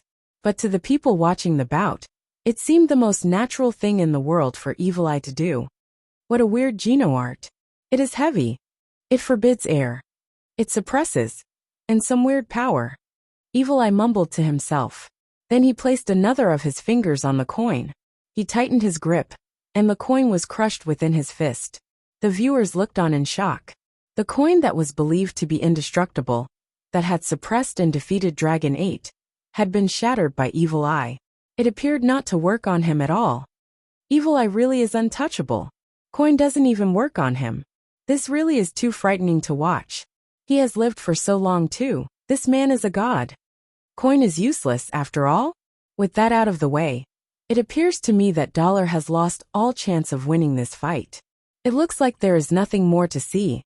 That strongest skill known as coin was broken by Evil Eye's hands. How can anyone expect this supposed fight to continue? Evil Eye really is too scary. Amidst everyone's shock at Evil Eye's lackadaisical breaking of the coin, Evil Eye suddenly moved. He did not move to attack Han Sun though. He threw the pieces of the coin into the air, and made them hover before him. Evil Eye then wiggled his fingers. The pieces were covered in a purple light. Then they began to break down into smaller and smaller chunks. Bathed in the glow of that purple light, the coin was ground into gold dust. The gold motes floated in front of Evil Eye. Your coin is not perfect. I was one of the dragon at one point, and in my time with them, I was able to learn their dragon seal. I was one of the empty as well. With them I learned vacuum. And at another place in time, I belonged to the destroyed. It was with them that I learned how to perform taboo. That's not forgetting my time as a Buddha. Evil Eye appeared to be talking to himself, as he moved his fingers. The gold dust gathered around those fingers though, recomposing the original shape. A new coin had been created. But this one was slightly different from the one Han Sun had produced. In addition to the coin and the number count, there were purple engravings on it. They were reminiscent of flowers. Evil Eye held up that new coin he had produced. It was like a work of art. He smiled at it. Dollar, what do you think of this, Evil Eye said, right before flicking his finger. He propelled the modified coin straight towards Han Sun with the speed of a laser beam. All the audience was in shock. To dismantle an enemy's Geno art, and then go on to modify it in the middle of a fight, was something only a god could do. There was, of course, the possibility that Evil Eye wasn't even treating this fight as actual combat. He might have just been curious about coin. Sick. A guy like Evil Eye should be forbidden from even joining the Geno being scroll. Other races can't do anything remotely comparable to this. How could something like this even happen? There should be rules, and this should be against them. Fuck. Before Evil Eye, no Geno art can remain shrouded in secrecy. That guy has been reborn as so many races over the years, so there's no telling just how many Geno arts he has actually learned. He is a god. While everyone was reeling from the shock of this, Han Sun reacted much like Evil Eye had. He made no move to block or deflect the coin. All he did was use his right hand to grab it. Boom! When Han Sun grabbed the coin, the sand in a radius of 1 kilometer shook. That area sank half a meter. Evil Eye smiled at Han Sr. This may very well be your coin, but you shouldn't think about grabbing it so merrily. It's mine now. Dollar is too emotional. He shouldn't have tried to take it back. Oh no. Dollar is being suppressed by coin. Does all the excitement we anticipated come to an end here? It looks like the suppression power of coin has been amplified to a sickening level after Evil Eye's modifications. It is way too strong. There is no hope of victory against that. Everyone was in shock. Even Sky Path Garden's leader looked bitter, and he said, "We cannot see anything like this. Guys like Evil Eye shouldn't ever be seen in a Marquise battleground." Evil Eye continued smiling at Han Senator. The expression had grown a little rigid, but he kept it in place. Evil Eye wasn't the only one who was surprised though. The audience watched as Dollar used his other hand to crush the coin that had been manufactured, modified, and fired by Evil Eye. Interesting modification, but it is too stiff to combine the powers you proposed. While it may indeed look stronger, it lacks the meaning and feel of the original, Han Sun said coolly, while he squeezed the coin. Oh, so you don't think it is any good? Then show me how I can avoid making it stiff. Evil Eye's eyebrow was raised. Han Sun didn't respond though. He threw his coin into the air, while everyone was watching, and then he moved his finger to imbue it with a golden light. The finger was like a meteor, shooting across the space before the coin. Just as Evil Eye had done previously, Han Sun was dismantling the coin and reassembling it as something new. Evil Eye was surprised to see that Han Sun had managed to reduce his modified version of coin to dust, and the shock of the scene had frozen the spectators. No way. Dollar has that sort of power. Really? Evil Eye does something unbelievable, and now Dollar can match him? This bout just got interesting again. Things were happening too quickly for the audience to keep up with. They stared in disbelief as Han Sun dismantled the Geno art in moments, then began repurposing it to better fit his needs. All of Han Sun's fingers moved quickly, and the bits of shattered coin slowed smoothly back together. It became a new coin, but the coin Han Sun was putting together looked different from the one that Evil Eye had assembled. It looked like gold, and all traces of the purple engravings that decorated the coin before were gone. And furthermore, the number displayed atop the surface was 3 instead of 1. Dong! Han Sun finished the coin and fired it at Evil Eye with a fierce flick of his fingers. A gold light shot towards Evil Eye at an incredible speed. Evil Eye frowned and moved to grab the coin, but when he touched the coin this time, his body was pushed back. And then, every step he took left behind a deep, cratered footstep. The sand all around him was sinking. Evil Eye grabbed the coin, stumbling back 4 steps. 4 steps and he came to a stop. Holy shit. Dollar actually did it. The coin has gotten stronger.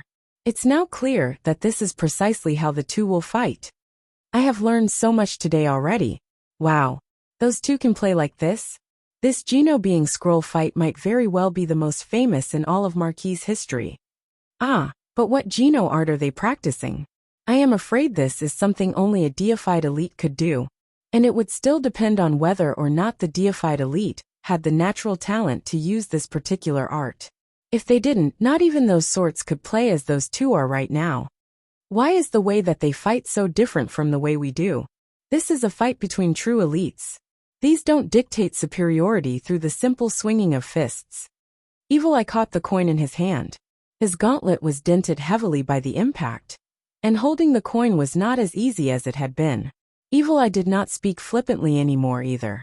He made the coin hover over his fingers, and imbued it with an abundance of purple light. Eventually the coin broke. After the coin was dismantled and rebuilt, the number upon the surface of the coin had increased to the level of 4. Pang! Evil Eye threw the coin at Han Sun, and Han Sun immediately grabbed it when it came within range. He didn't fall back like his opponent had though. He snatched the coin out of the air, as if there was nothing damaging about it at all.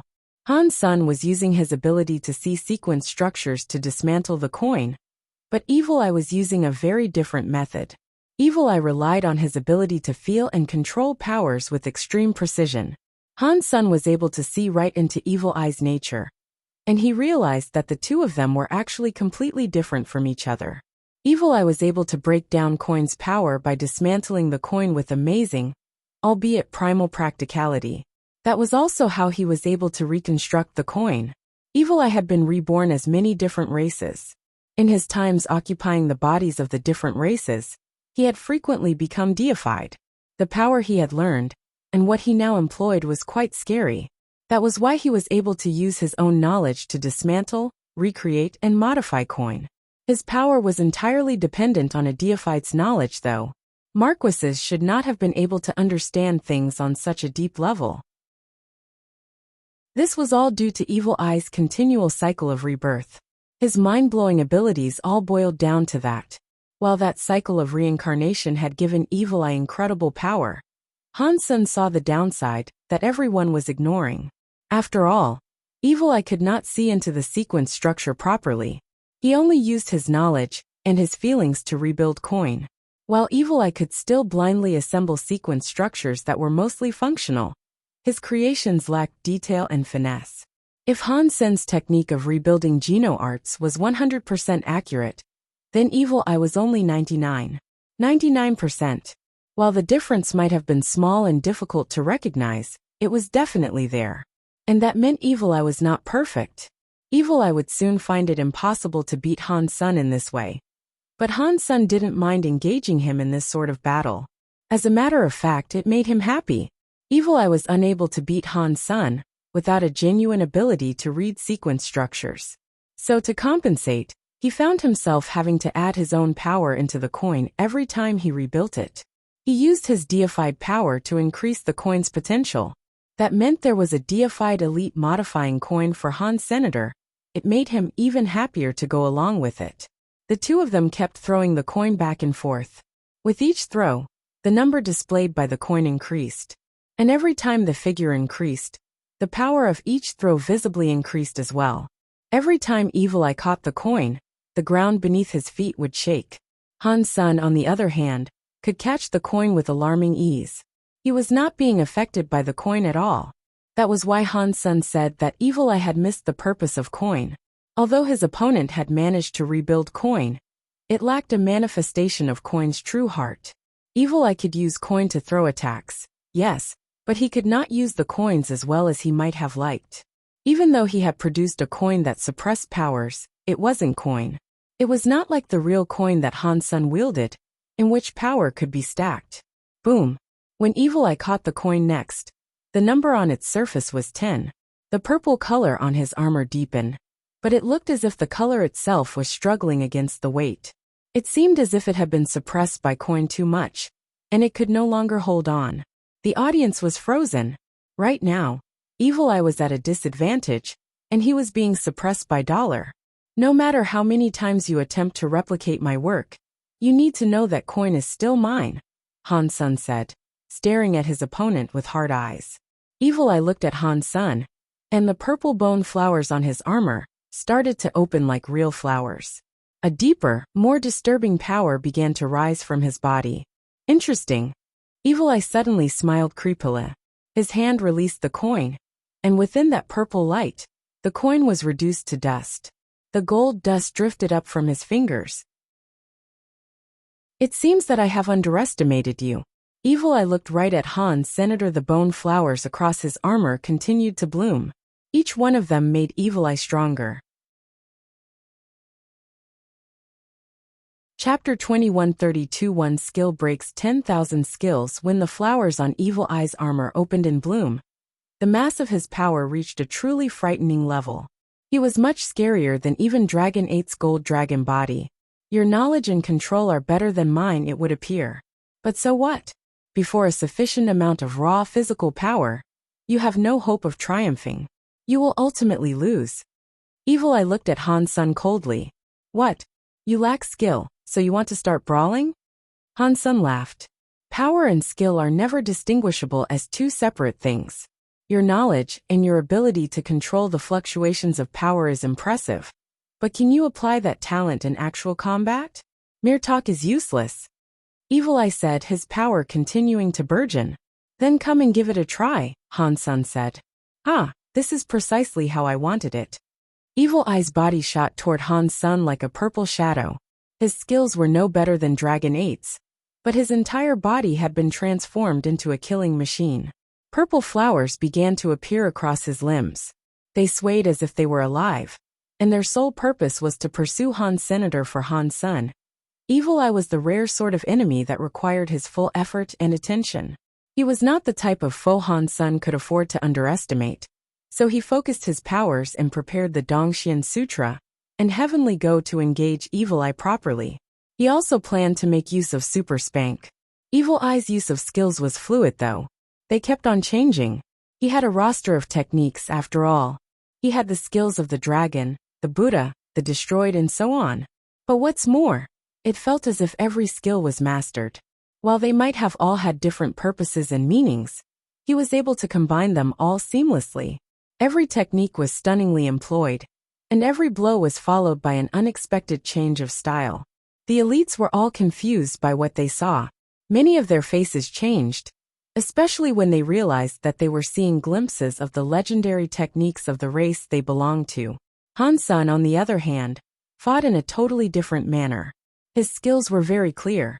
They appeared simple, but they still had a depth to them that the onlookers couldn't quite understand. After watching many of his moves, the audience was able to understand how he was using his kicks and punches. No matter how much Evil Eye was able to alter his attacks, wherever Han Sen touched, Evil Eye's power would be reduced to dust.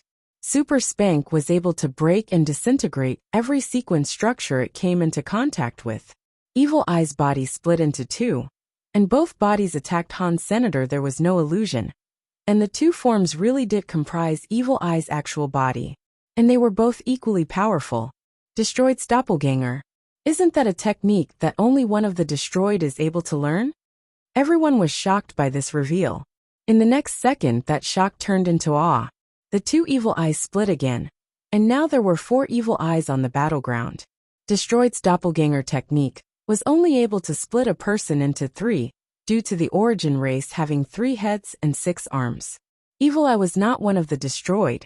He didn't have 3 heads and 6 arms, so he was able to split into 4. That was rather scary. Han Sen made no move yet though. Heavenly Go was still pumping in his heart. Fighting 4 people was an insane thing to attempt, but even when faced with that, he was able to keep his calm. The 4 Evil Eyes piled on the pressure by surrounding Han Sen on all sides with different techniques. The nobles that watched were all confused by what they saw, but they were able to understand that despite all that, Evil Eye hadn't exactly gained the upper hand. Powerful Evil Eye. Scary Dollar. Dollar is the one that is able to break down any skill he sees. The evil breaker powers of the dragon were weak to him. Don't you remember? Our ki is so strong. Where did these humans come from? Aren't they so scary? Are all humans like this? No way. If all humans were this strong, wouldn't they be famous? They surely wouldn't be nameless and shrouded in mystery as this fellow is. I think Dollar must be the first elite humans have had in millions of years. What ability is Dollar using? Fighters are always weak against particular elements, but no matter what Geno art is used against him, he is able to break it in a flash. This is terrifying me. In Sky Palace, Thousand Feather Crane and the others were all frozen. Yin Suyi pulled Yin Chongkong and asked, "Father, what is Dollar using? How can he break every skill and render all of Evil Eye's Geno arts useless?" Because Yin Chongkong had business with the feather, he hadn't returned to Sky Palace with Han Senator. If he had been with Han Sen, then Han Sen wouldn't have vanished in the attack. I am afraid that I do not understand either. Yin Chongkong shook his head. Hearing that, the Yun sisters and Thousand Feather Crane felt their eyes widen. Dollar was just a marquise, despite how strong he was. But he did things that not even a king-class person like Yin Chongkong could understand. It was a very strange scenario for sure. Evil Eye looked very glum as all this transpired. He felt as if the breadth of his power was actually much stronger than Han Sen's, but every time he came against the human, his powers were shattered. All in all, it made him realize something. He can use that dismantling power in combat like this? Evil Eye was starting to think that Dollar was some sort of old monster from ages past, and that he had lived through time by being reborn in the same manner Evil Eye had. To him, there was no other explanation for Han Sen's performance. Although he was able to dismantle powers, it wasn't something he was fast enough to do in a real fight. He could only see the weaknesses, if he had time to examine them. Pang! Han Sen punched an Evil Eye, and that body degraded swiftly into nothing. The Dongxian Sutra's judgment and the formation employed by Heavenly Go were starting to come together. Han Sen was now the one controlling the fight. Evil Eye suddenly stumbled back and left the immediate battlefield. The 2 doppelgangers still functioning returned to the primary host and melded back into him. Just as everyone was guessing what Evil Eye would do next, his forehead cracked open. The third eye that had 4 purple pupils appeared on his forehead. Yin Chongkong and the sky screamed. Sky! Evil Eye became one of the sky. That explains why I was unable to see Evil Eye's 4 evil eyes. They resided inside his third sky eye. Shit! He is one of the sky. That means Evil Eye has not been fighting with power. For the sky, opening their third eye means things are just getting started. Evil Eye looks pretty past. I wonder if Dollar will be able to compete against Evil Eye with his sky eye open. Han Sen looked at Evil Eye's third eye. The pupils looked familiar, for some reason. And now that he realized that Evil Eye was one of the sky, that sense of familiarity heightened.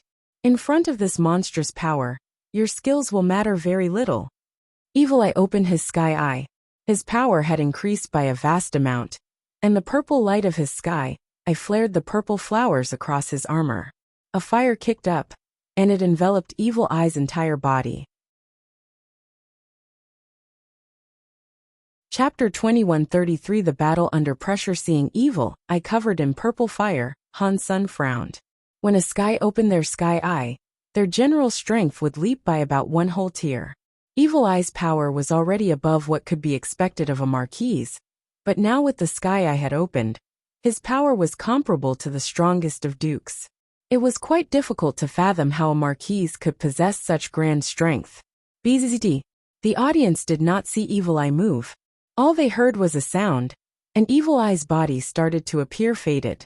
Before his body had completely vanished from that location, he appeared directly in front of Han Senator. He had moved far more quickly than should have been possible for any marquise. It was way too fast for anyone to properly track. Han Sen moved when Evil Eye did though. He swung his fist, and when Evil Eye appeared in front of him, Han Sen's fist collided with the power his nemesis had prepared to unleash. Han Sen's fist hit the purple lotus flower, reducing it to nothing but dust. Han Sen's gauntlet shattered, and blood leaked from his skin. Evil Eye frowned all the same. He was surprised that Han Sen had been able to shatter his power, even with the strength he now held. Evil Eye's power far exceeded what Han Sen was capable of right now. But Super Spank only had to collide with one small spot to set off a chain reaction that would wipe out a sequence structure. The collapse would build in strength as it went. Unless Han Sen's power was insufficient to exploit a specific structure's weaknesses, there was no proper reason for Super Spank to fail to break anything. For now, at least, Han Sen was able to break the sequence structures.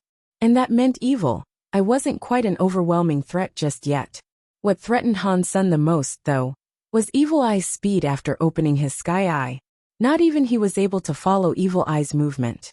He had to use his Dongxian Sutra to predict where Evil Eye would appear and Heavenly Go's formation to counter his attacks. If he waited for Evil Eye to make a move before reacting, it'd be too late for Han Sen to block his strikes. Evil Eye appeared erratically, like a ghost that was coming at Han Sen from every which way. The purple flowers kept flashing near him. Every time Han Sen punched, a purple flower would vanish. But while many flowers were wilting, the elites that spectated the fight were having a difficult time grasping what exactly was going on. Many people had noticed that Evil Eye was moving more quickly than should have been possible, of course. But aside from that, they couldn't really tell what was special about the fight between Dollar and Evil Eye. Father, is there a point in them fighting this fast? Yun Sui, who was lost in confusion, felt compelled to ask Yun Chongkong. Yun Chongkong sighed and said, if Lone Bamboo had shown up for his fight, he might not have been able to beat Dollar either. The Yun sisters and the others were all shocked. Lone Bamboo was like a god to them. Not looking away from the fight, Yun Chongkong said, his speed and power are definitely not up to the standard set by Evil Eye, but he is still holding his own.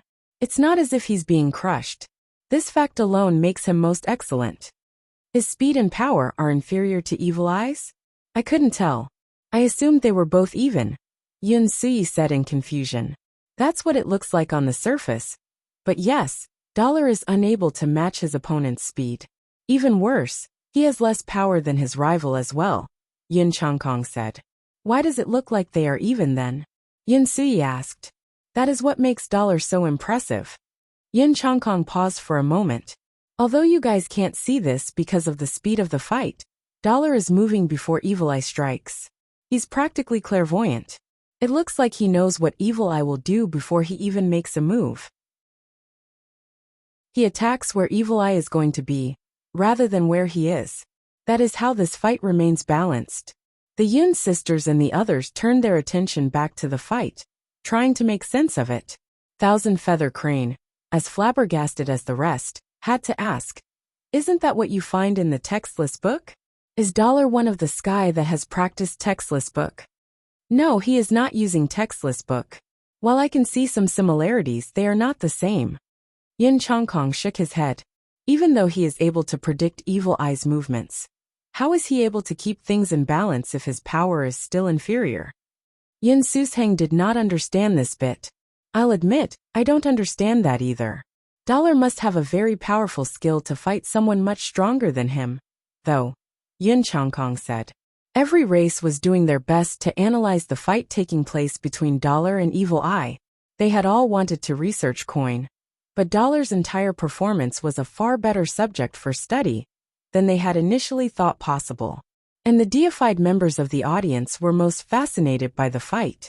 A pure physical fight was nothing to such spectators, but using such refined techniques over an extended conflict? That was something that deified elites very much wanted to see. The four pupils in Evil Eye's sky eye were bright, and his speed and power continued to increase. Han Sun was having a hard time keeping up with the fight. Super Spank was strong, and so was the Dongxian Sutra and Heavenly Go. But when the opponent gained too much strength, their effectiveness was reduced. Han Sun maintained his calm, however.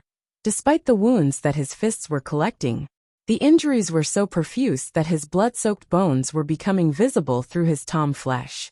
They were the damage he had to suffer to keep breaking the sequence structures of his enemy. It was like pulling fishing strings. It was impossible to keep something that fine and tough from hurting you. But Han Sen's will was unwavering. Without a moment of pause, his excitement remained steady. Han Sun cast the Dongxian Sutra and destroyed the next sequence structure. He was able to predict Evil Eye's attacks. And the whole world through Han Sen's eyes was turning into a series of threads he could follow. Under the increasing threat from Evil Eye, Han Sun running the Dongxian Sutra in overdrive. And this pressure was going to result in his Dongxian Sutra reaching marquise. When the Dongxian aura changed, time itself became visible. For the first time in his life, Han Sun could see time, not just feel it. Earlier, Han Sun could see movement. Now he was seeing actual timelines. In normal people's eyes, one person walking was just one person. In Han Sen's eyes, while that one person walked, the image of that person spread out like shadows all around them. Time. A second before. 2 seconds before. 3 seconds before. The timeline spread in 3 dimensions, allowing Han Sun to see options he had never previously considered. When the Dongxian powers changed, the feelings became stronger too, and the timelines he could see extended in all directions. He gasped, seeing more than he ever thought possible. Chapter 2134 Dongxian Breakthrough. As his sky eye grew stronger, Evil Eye put Han Sun under even greater duress. While Han Sun was able to endure it for the moment, he wouldn't forever. It was only a matter of time before his hands snapped.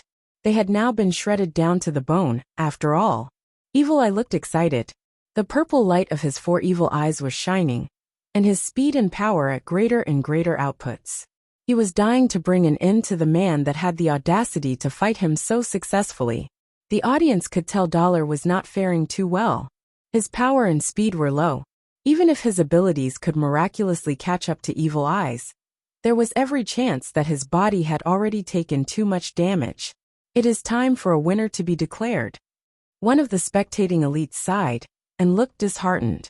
Dollar's performance had not been any inferior to Evil Eye's. He was just an ordinary marquise, while Evil Eye was an old monster that, by all rights, should not have been allowed to compete with the others. They shouldn't have bracketed him in with the other marquises. It wasn't fair. Dollar should have been extremely proud that he'd fought as well as he had. The nobles and the kings thought it was a great shame, and many people naturally sympathized with the underdog. In the match between Dollar and Evil Eye, they were rooting for Dollar. He was the weaker of the two, yet he fought with endearing courage. And so the hearts of many kings and dukes went out in support of Dollar. But now the situation was obvious.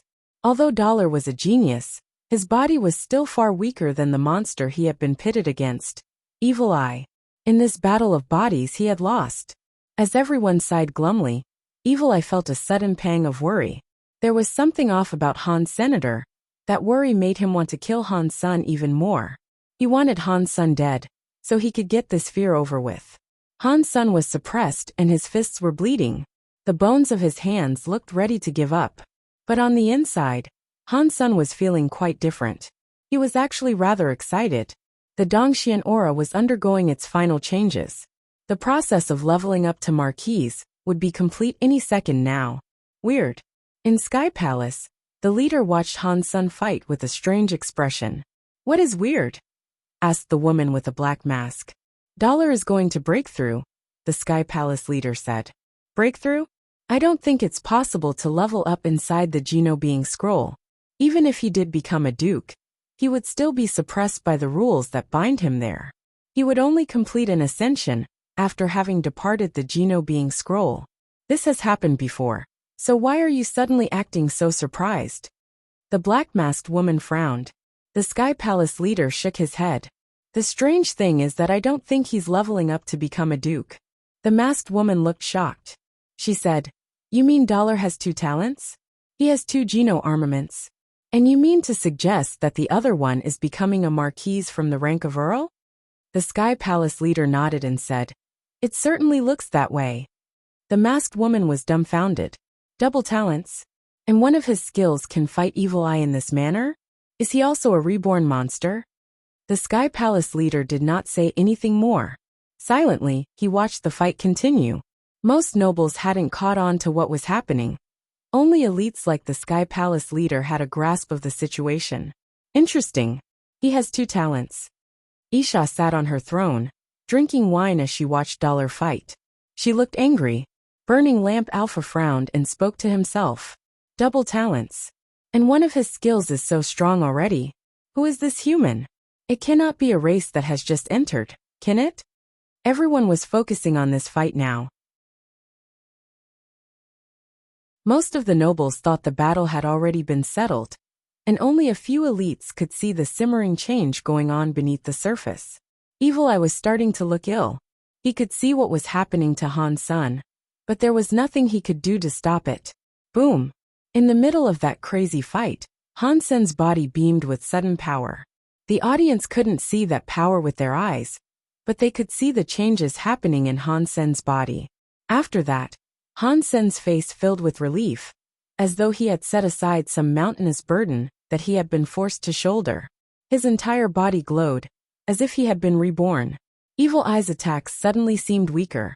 It felt as if the storm upon Han's son had been reduced to a few water drops.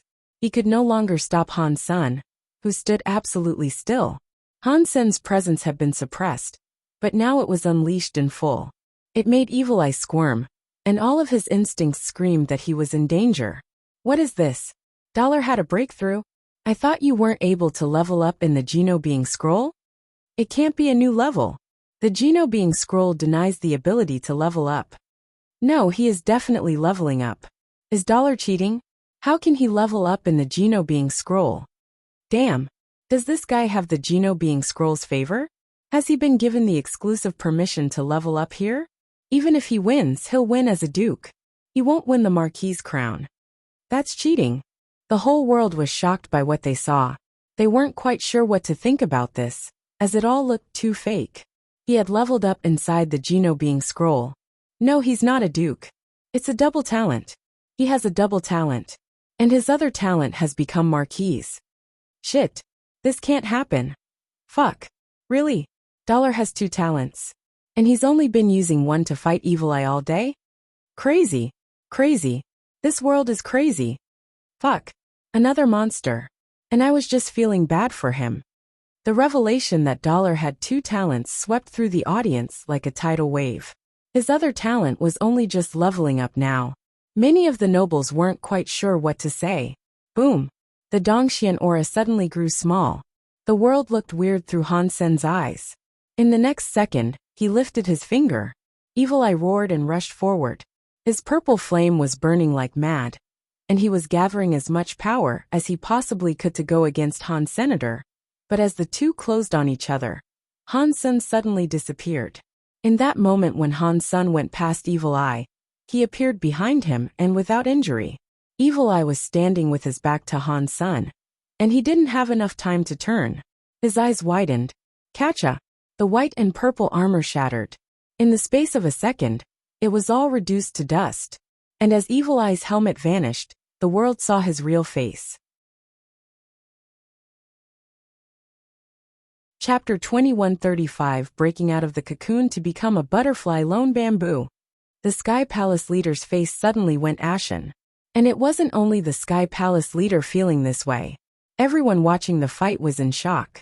Behind the veil of that white and purple armor, the combatant was revealed to be none other than Lone Bamboo of Sky Palace. One person was not allowed to enter the Geno Being Scroll under two different identities. Lone Bamboo had already been seen competing, so he could not have been Evil Eye in disguise. After a moment or two elapsed, the realization of what had actually occurred began to settle in. Sky Palace's leader had the quickest reaction of them all. He slammed the table in front of him, with a force that reduced it to dust. His voice filled with rage, he exclaimed, "Evil Eye, I do not care what you are. For this transgression, I will make you suffer." Very few things could make the Sky Palace leader behave like that, but Lone Bamboo was one of them. Han's Sun now knew why looking at Evil Eye had filled him with a disconcerting sense of familiarity. It was because his opponent in some capacity was Lone Bamboo. No, it was just Lone Bamboo's body. No wonder Lone Bamboo did not show up to fight. Han's Sun stared at Evil Eye, who was wearing the guise of someone so familiar. Evil Eye stared at Han's Sun, his eyes radiating evil. A cruel purple flame began to blaze out of him. Good. Very good. You have pushed me this far. You are the only one to have done this in over 1,000,000 years. Evil Eye's voice hissed through a gap in his clenched jaw. The way he spoke made the audience shiver. It had been 1,000,000 years since Evil Eye had felt the possibility of death. If he hadn't used a forbidden power to evade that last strike, he would have been turned into dust along with his armor, under the force of Super Spank. But he used the forbidden power, and that meant he had entered a mode that was rather passive. In Evil Eye's sky eye, the flower-looking pupils started to wilt. Something was seeping out, swimming around the eye as it came. Because of that change, his body began to leak purple smoke. Someone was bound to put you in your place eventually. It's going to happen a second and third time too. Just settle down and get used to it, Han's Sun said, his voice grim. Earlier, he felt ashamed that he hadn't managed to kill Evil Eye. Right now he was very glad that he hadn't. If his strike had been successful, Lone Bamboo's body would have been destroyed. Han's Sun didn't know exactly what was going on, but he had the feeling that the body really did belong to Lone Bamboo. You are right.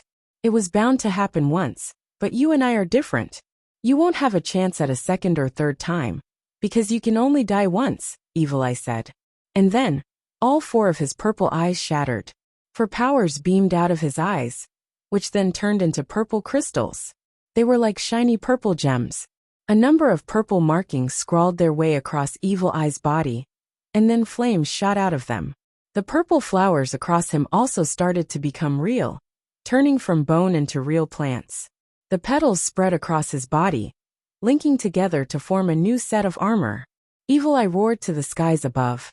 The purple lights then drew together to create two purple butterfly wings. The wings each had the symbol of an eye on them, and they glowed purple. When the flower armor and the butterfly wings appeared, Evil Eye's power started to increase in volume.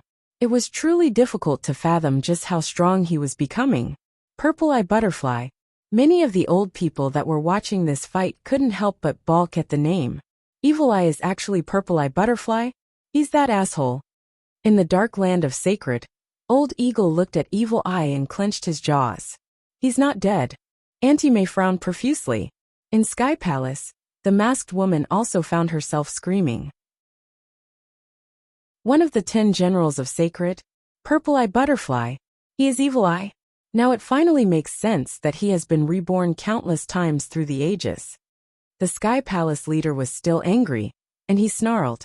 Even if he's Sacred's leader reborn, he laid his grubby mitts on my student. For that crime, I will kill him myself. On Buddha Planet, Burning Lamp Alpha found himself in a state of shock too. Sacred's General Purple Eye Butterfly is not dead? This is interesting. Purple-Eye Butterfly settled into a cocoon, only to become a butterfly. It is because of this he is practically immortal. But every time he is reborn, he can never finish the last step. Each and every time, he can go no further than becoming deified. In a black hole, Demon Alpha laughed coldly to himself. He looked at the person with disdain. All the elites of the universe looked at the Evil Eye's true form in a number of different ways. They all thought different things about him.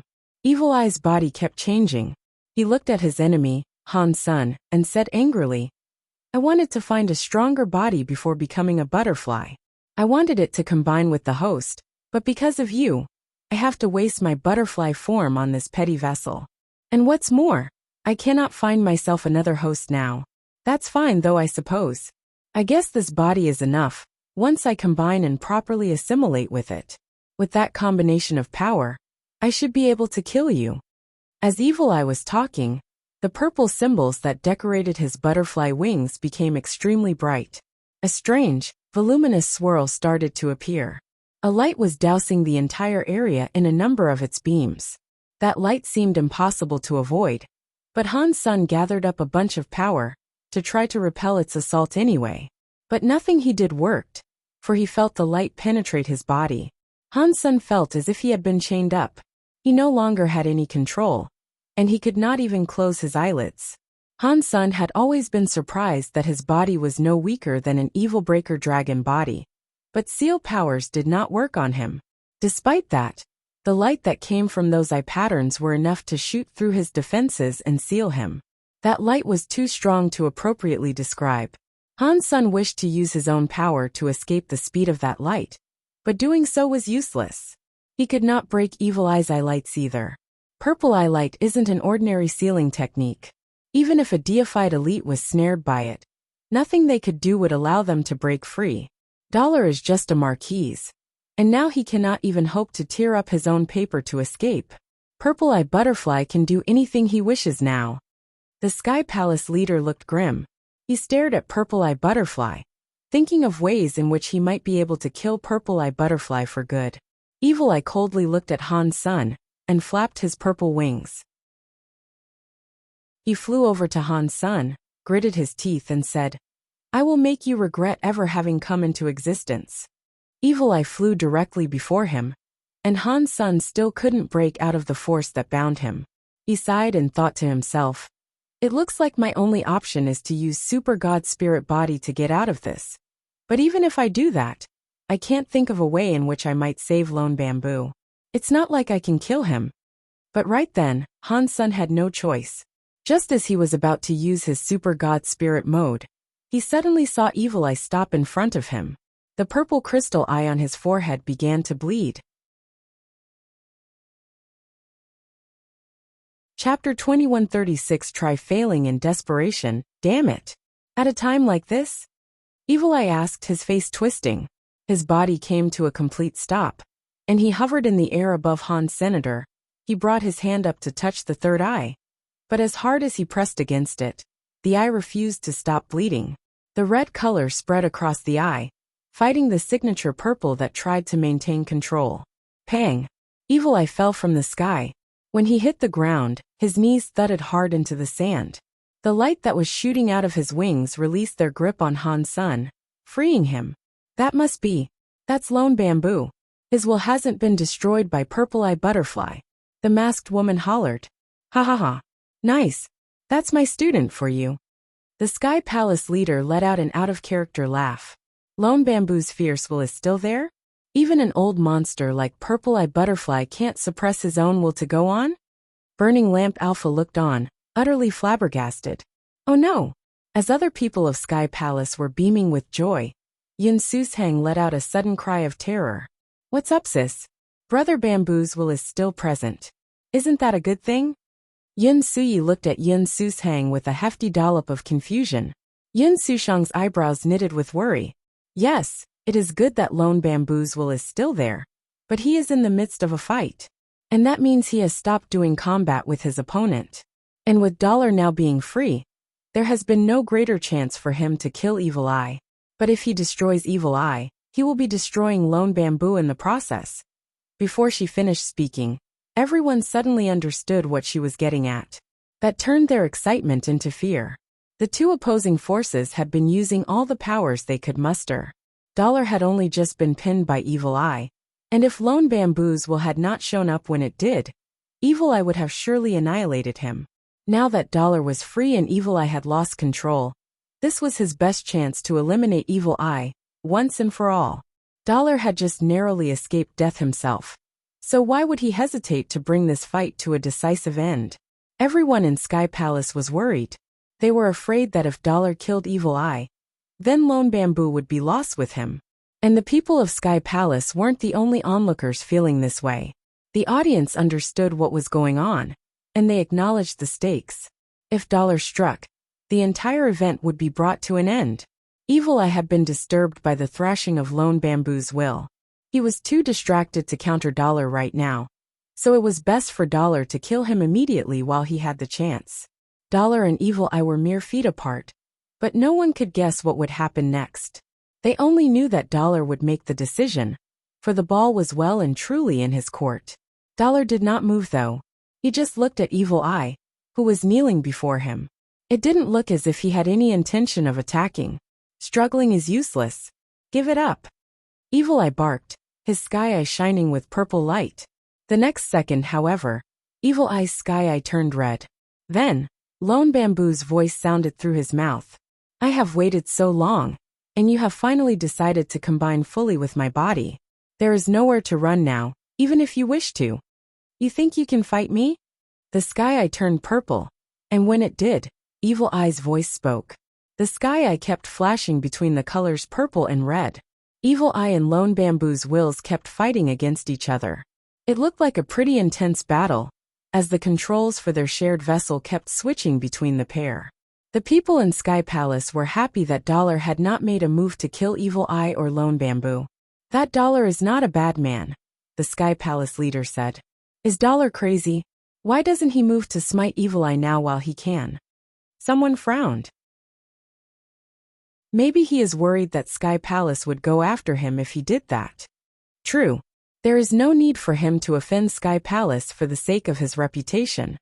While everyone was talking, Lone Bamboo and Evil Eye's fight continued. Of course I can fight you. I am fighting with you now. Lone Bamboo's voice sounded once more. I have lived for millions of years, and in each lifetime, I became deified. My will is strong, and you have only lived for a few meager decades. It is pointless trying to fight me. Evil Eye shouted. The red took over the sky eye again, and then Lone Bamboo spoke calmly. He said, You are strong, and you keep becoming deified. But you always win, don't you? You have never experienced what it's like to be crushed. You don't know defeat, and you don't know what it is like to lose all hope. I don't need to know, and that's because I will keep winning, Evil Eye hissed. Why don't you try to submit to defeat? Feel the bitter pangs of disappointment. The sky eye had turned red again. When Lone Bamboo regained control of the body, his fingers turned into a sword. Then he brought it up to his forehead. Beastie. The sword mine touched his forehead and went into his own body. Spirit sword. Han Sun, upon seeing Lone Bamboo's fingers, looked utterly shocked. He knew exactly what Lone Bamboo was doing. His will was not enough to triumph over Evil Eyes. But Lone Bamboo had suffered the sadness of a multitude of nightmare lifetimes. Now Evil Eye and Lone Bamboo were together. When their combined emotions were unleashed, Evil Eye would have to suffer the plague of depression as well. Lone Bamboo had suffered through a lot that Evil Eye never had. He was strong like a deified being, but with those emotional terrors, it was difficult for him to maintain control and stay conscious. This was what Lone Bamboo had been waiting for. He hadn't fought Evil Eye yet, because the monster still hadn't fully combined with Lone Bamboo's body. If Lone Bamboo had used the bad emotions earlier, then Evil Eye could have escaped them. Lone Bamboo finally had the chance he had been waiting for. Now was his opportunity to exact revenge. The spirit sword unleashed the bottled emotions of sadness, and the flood drowned the opposing force of willpower. Evil Eye and Lone Bamboo sank under the overwhelming sadness. And right then Lone Bamboo became the boss. Enjoy what it is like to experience failure and hopelessness. Lone Bamboo exclaimed. Impossible, how arg? Evil Eye let out a scream. The grueling emotions were ravaging his willpower. They were washing away all he thought true into the oceans of misery. Han's son had experienced the nightmares once before, and after his brief time, he already lost himself to them. But now Evil Eye had taken over Lone Bamboo's body. That meant he was Lone Bamboo, and that also meant he had accepted all the emotions that burdened the man. All of a sudden, countless varieties of hopelessness were being forced onto his shoulders. Even a deified elite would be crippled by all that. Lone Bamboo's third eye continued to bleed blood. His expression held shock and sadness, but most of all, it was filled with despair. Chapter 2137. Sorry to keep you waiting. No wonder I haven't seen Evil Eye use Textless Book to try to free himself. Han's son let out a sigh. When he saw Spirit Sword trigger all those ghastly emotions, he knew things were practically over. Lone Bamboo could keep himself calm and controlled beneath the pressure of all that sadness, but Evil Eye couldn't. That meant Evil Eye was trying to fight two forms of willpower at once. And just as Lone Bamboo had said earlier, Evil Eye had never once experienced the depression that accompanies failure and loss of hope. Now that Evil Eye had to fight against the emotions crushing him, he had little strength left to resist Lone Bamboo. He couldn't fight back, and he was done for. How could it all end like this? This is impossible. Evil Eye screamed. The purple light in his eyes began to thin and flicker. It was being consumed by blood. He would have already escaped if he could have. But his body was completely assimilated with Lone Bamboo, and there was nowhere he could run. If he left Lone Bamboo's body, his will would be the only thing he could take with him. All the Geno teachings he had gathered across the millennia would be left behind. No. Evil Eye sounded hopeless, and for the first time, he sounded downright scared. The purple lights of his life began to dim. The purple butterfly wings behind Lone Bamboo also began to fade away. The flower armor started to wilt, die, and fall. As the flowers and wings disappeared, Lone Bamboo's real form became more and more visible. Suddenly, Lone Bamboo's third eye flashed with purple. A light emerged in the form of a butterfly, and it flapped its wings and tried to fly away. Catcha! Han's son threw a punch. His power couldn't touch the purple butterfly, as its form was like a non-physical shadow. You guys better not bump into me again. If you do, I'll torture you to death. The purple butterfly spoke with Evil Eye's voice, and it sounded horribly bitter and angry. It flapped its wings and headed for the paper. Pang! Seeing that the purple butterfly had almost reached the paper, Han's son used Super Spank from his hand. The blow turned the butterfly into dust. Xenogenic deified being hunted. Purple Eye Butterfly. Obtained Purple Eye Butterfly Beast Soul. Han's son hadn't expected to get a kill announcement when the butterfly was destroyed, since what he had killed was the final fleeting bit of Purple Eye Butterfly's willpower. It made sense that he hadn't gotten a xenogenic gene, though, since Purple Eye Butterfly's decision to combine with Lone Bamboo's body had probably negated the gene's existence. But Han's son was more than surprised that he had managed to obtain a deified beast soul. Purple Eye Butterfly had become deified many times, despite having only reached the level of a Marquise during this cycle. Han's son thought he'd get a Marquise beast soul, if he got one at all, and he never dreamed of snagging a deified item. But Han's son had missed one crucial fact. Whenever Purple Eye Butterfly took a new host, it brought a seed of power with it. Using his deified will and his seed of power, Evil Eye would strengthen his host as much as he could, eventually becoming deified. Once he became deified, power would feed back into his will and his seed, strengthening them even more to prepare for the next cycle. Evil Eye Butterfly was reborn again and again, and each time, he sought to make his seed stronger. He did this over and over to achieve the final step of ascension. But so far, he had not managed to reach the final step. He had only gone far enough to become deified. Lone Bamboo's flower armor was now all dead, and the color of his eye turned a permanent shade of red. And then, a white and purple armor began to clothe Lone Bamboo. Purple butterfly wings also began to spread from his back. This looked quite different from his old Geno armor, and it must have been the result of him combining with Purple Eye Butterfly. Sorry to keep you waiting, Lone Bamboo said calmly as he looked up at Dollar. The paper for Evil Eye disappeared, and in its stead, a new one manifested. It read, Sky Lone Bamboo. Shit. Sacred's General Purple Eye Butterfly has been killed. It is a shame a deified elite is now gone for good. No one told him to become deified. It was not difficult to kill him. Purple Eye Butterfly was murdered. Those two marquises killed him. Huh. He should have died a long time ago anyway. Dollar behaved honorably though. He didn't sneak in a quick victory. He could have Lone Bamboo and Evil Eye at the same time. But he didn't. It looks like this fight is set to continue. Dollar looks strong, but Lone Bamboo is certainly stronger. He broke Purple Eye Butterfly's will, so he must have a deified will himself. I wonder who will win now. Han Sun looked at the restored Lone Bamboo and felt a jolt of happiness run through him. But he kept his calm and said, That's okay. I can wait a while longer, if that's what you need. You can start. I don't need to rest. Lone Bamboo shook his head. The fight hadn't even started yet. It was like everything had been reset. Lone Bamboo flapped his butterfly wings and said, It seems I have combined with Purple Eye Butterfly.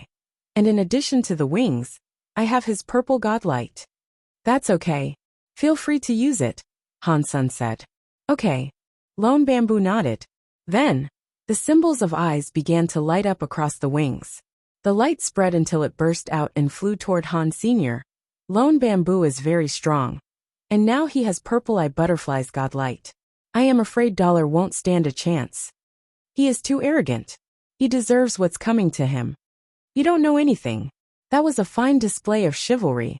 Only winning can make someone an elite. Losers are pigs and nothing more. But Lone Bamboo's being an asshole. Dollar just let him go instead of killing him. It's not very nice that he now wants to fight him. Winning is all that matters. Dollar is stupid for not finishing him off. So you can't really fault Lone Bamboo for behaving this way. No matter what, if Dollar is unable to break the Purple Eye godlight, he will lose. Dollar is a really strong individual. I don't think he is stupid enough to make a mistake like this. Someone as strong as he is should not make such a stupid move. He must have a way in which to deal with the Purple Eye godlight. Otherwise, why would he not strike when he had the chance? If he could defend himself against it, why would he have stayed under Evil Eye's control for so long earlier? He's taken this bluff too far. I bet he thought that after their tussle, Lone Bamboo or Evil Eye would be extremely injured when they emerged. But nope. Lone Bamboo wasn't injured. And on top of that, he has walked away with the benefits of Purple Eye Butterfly.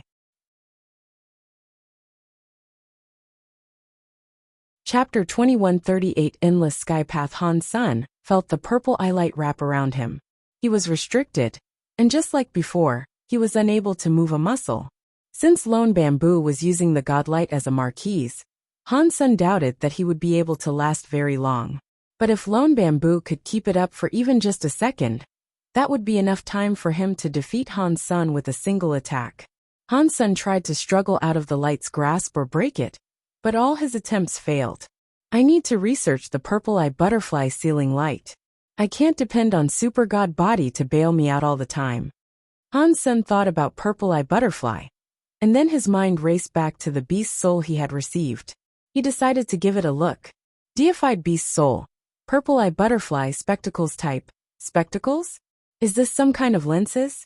Like an ordinary pair of glasses that you can wear when you go out?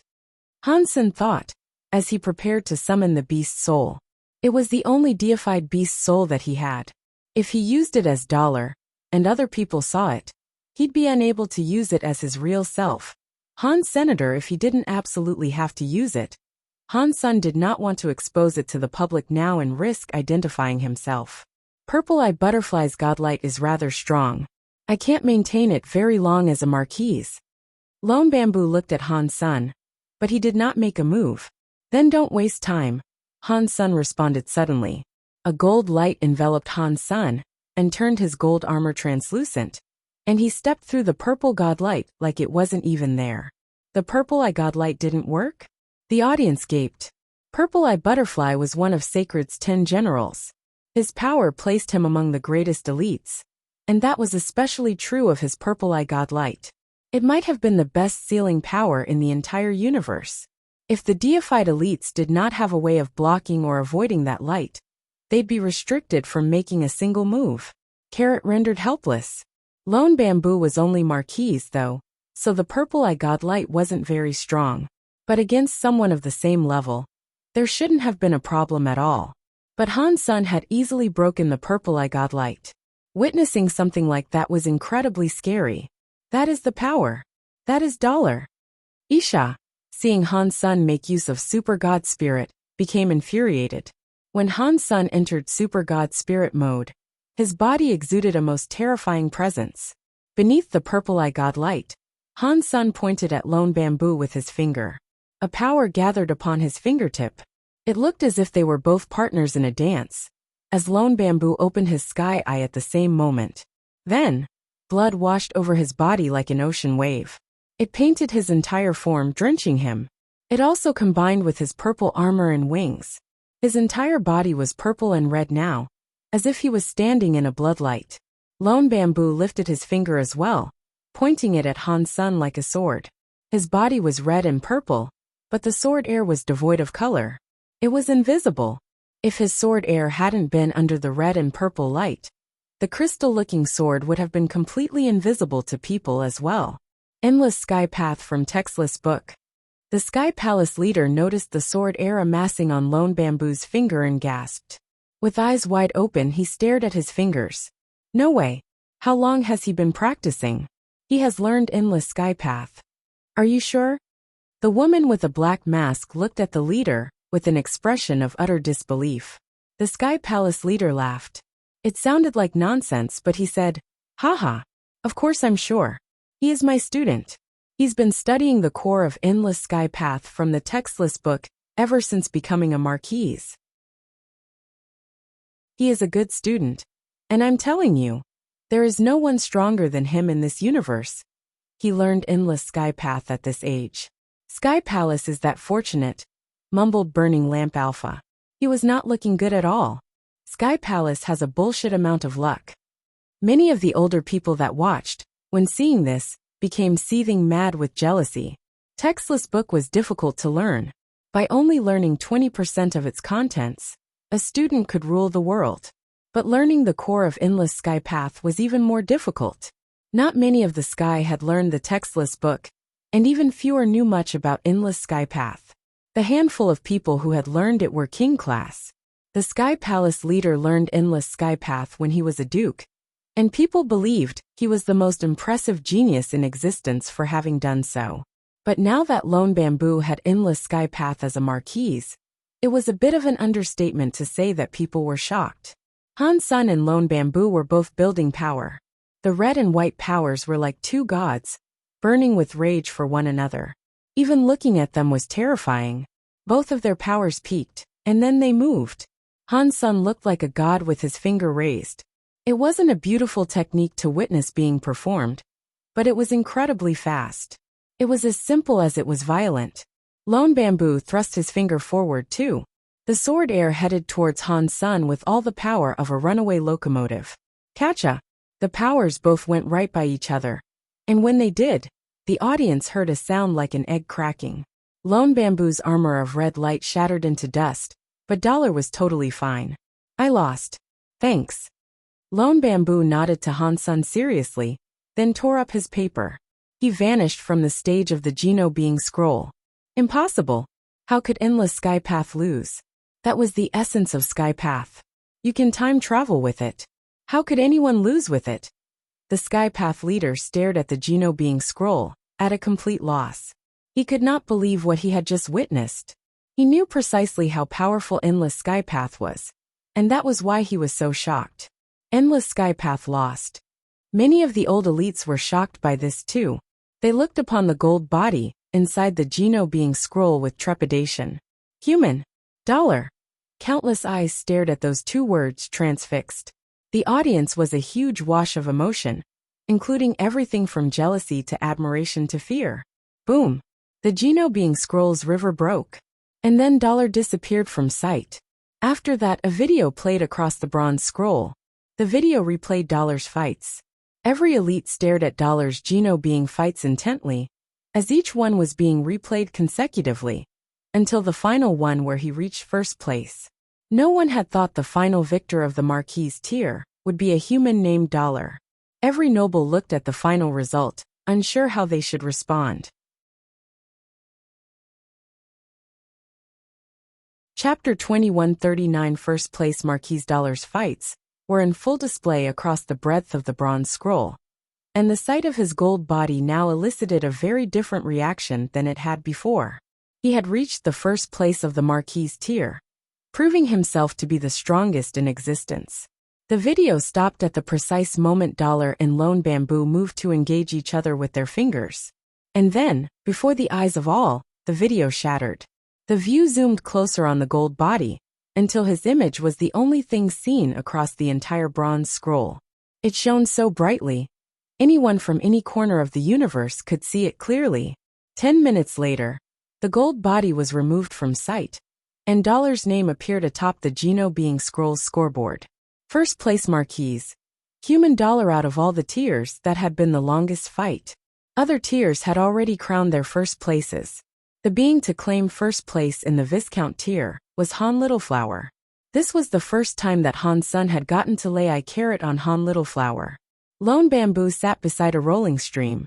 The little girl gazed at Lone Bamboo with a conflicted look in her evil eyes. "Who are you?" Lone Bamboo asked the little girl. "I am the flower," the little girl answered. "What flower?" Lone Bamboo asked. "Butterflies can't live without flowers. If they tried to, they'd die. I am that flower," the little girl answered. Lone Bamboo nodded, and he seemed to understand her.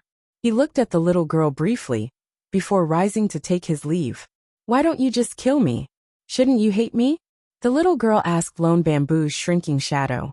"Ever since a little girl left me, I have vowed to never take the blood of another young girl," Lone Bamboo said coldly. Without looking back, he kept walking away.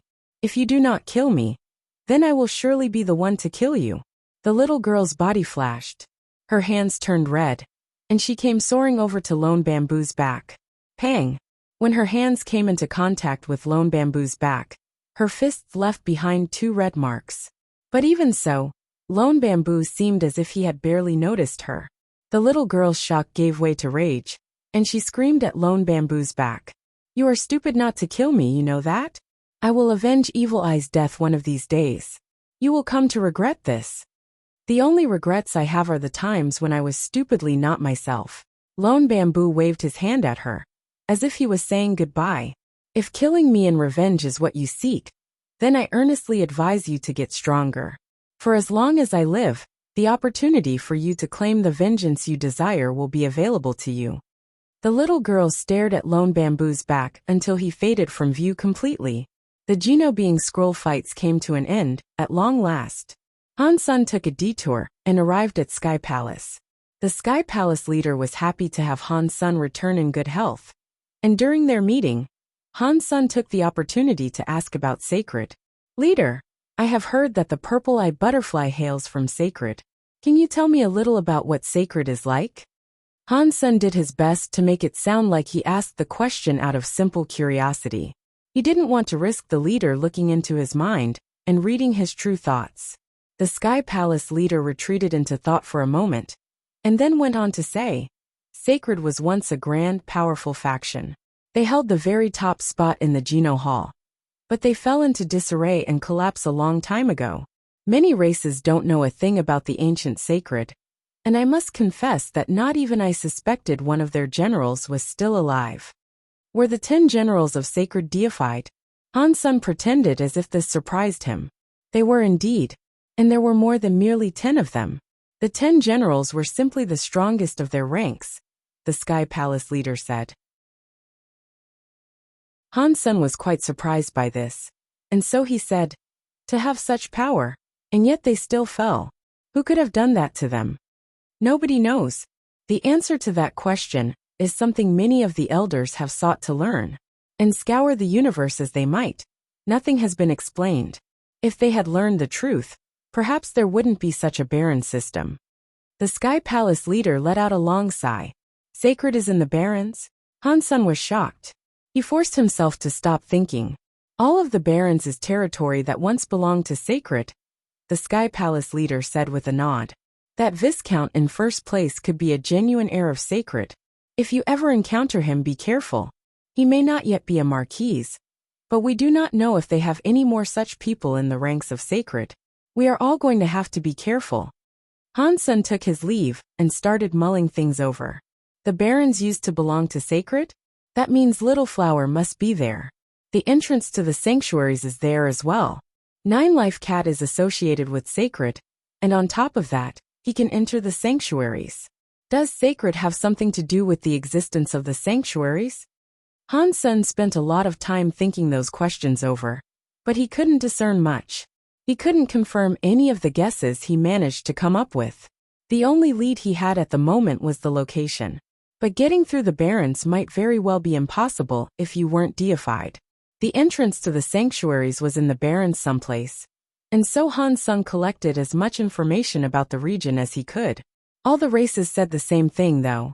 If he wasn't a deified elite, then it was best not to even think about venturing there.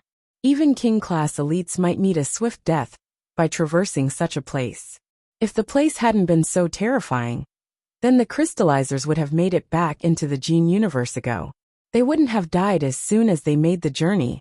Han Sen gave up on thinking about forging a path to the sanctuaries, but he hadn't expected Sacred and Little Flower to be in such a dangerous area.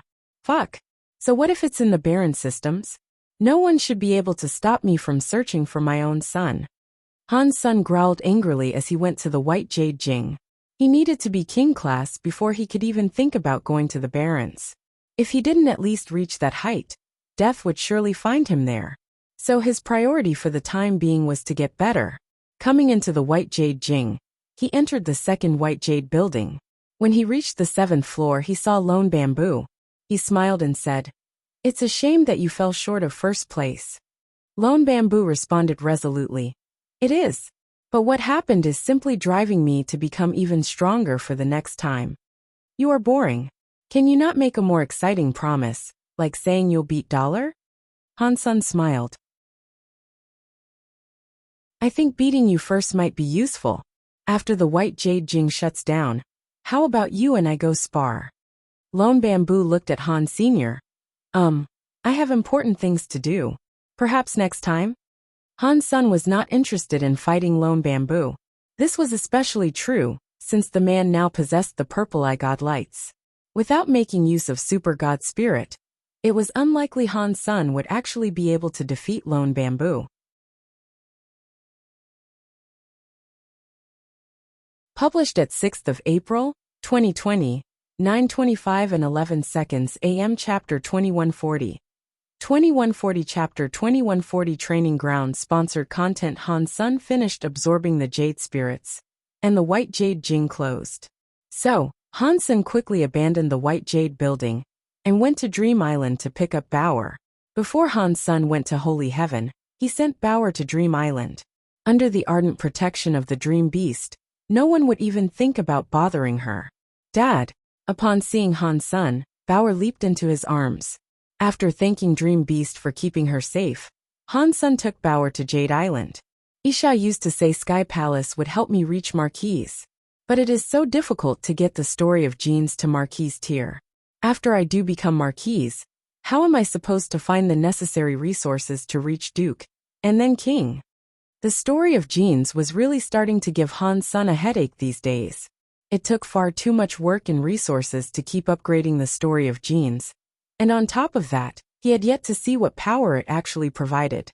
Han Sen was in the midst of plotting out his future course when he heard someone shouting his name from just beyond the borders of his little island. The Yun sisters and Thousand Feather Crane had come to see him. Han Sen welcomed them over to a table that was sitting next to an old tree. There, he told them all to sit down. "I was going to visit you guys as a matter of fact. But look, you guys came to see me instead," Han Sen said, as he started to serve each of them some tea. Yin Sui smiled and said, "We didn't come here of our own volition. We are here delivering word from my father. You do not have much time left." "Not much time left with what?" Han Sen was surprised to hear this. "It is time that you have to teach in the training ground." Yin Susang smiled. "Sponsored content, I see. I would have forgotten if you did not come to tell me."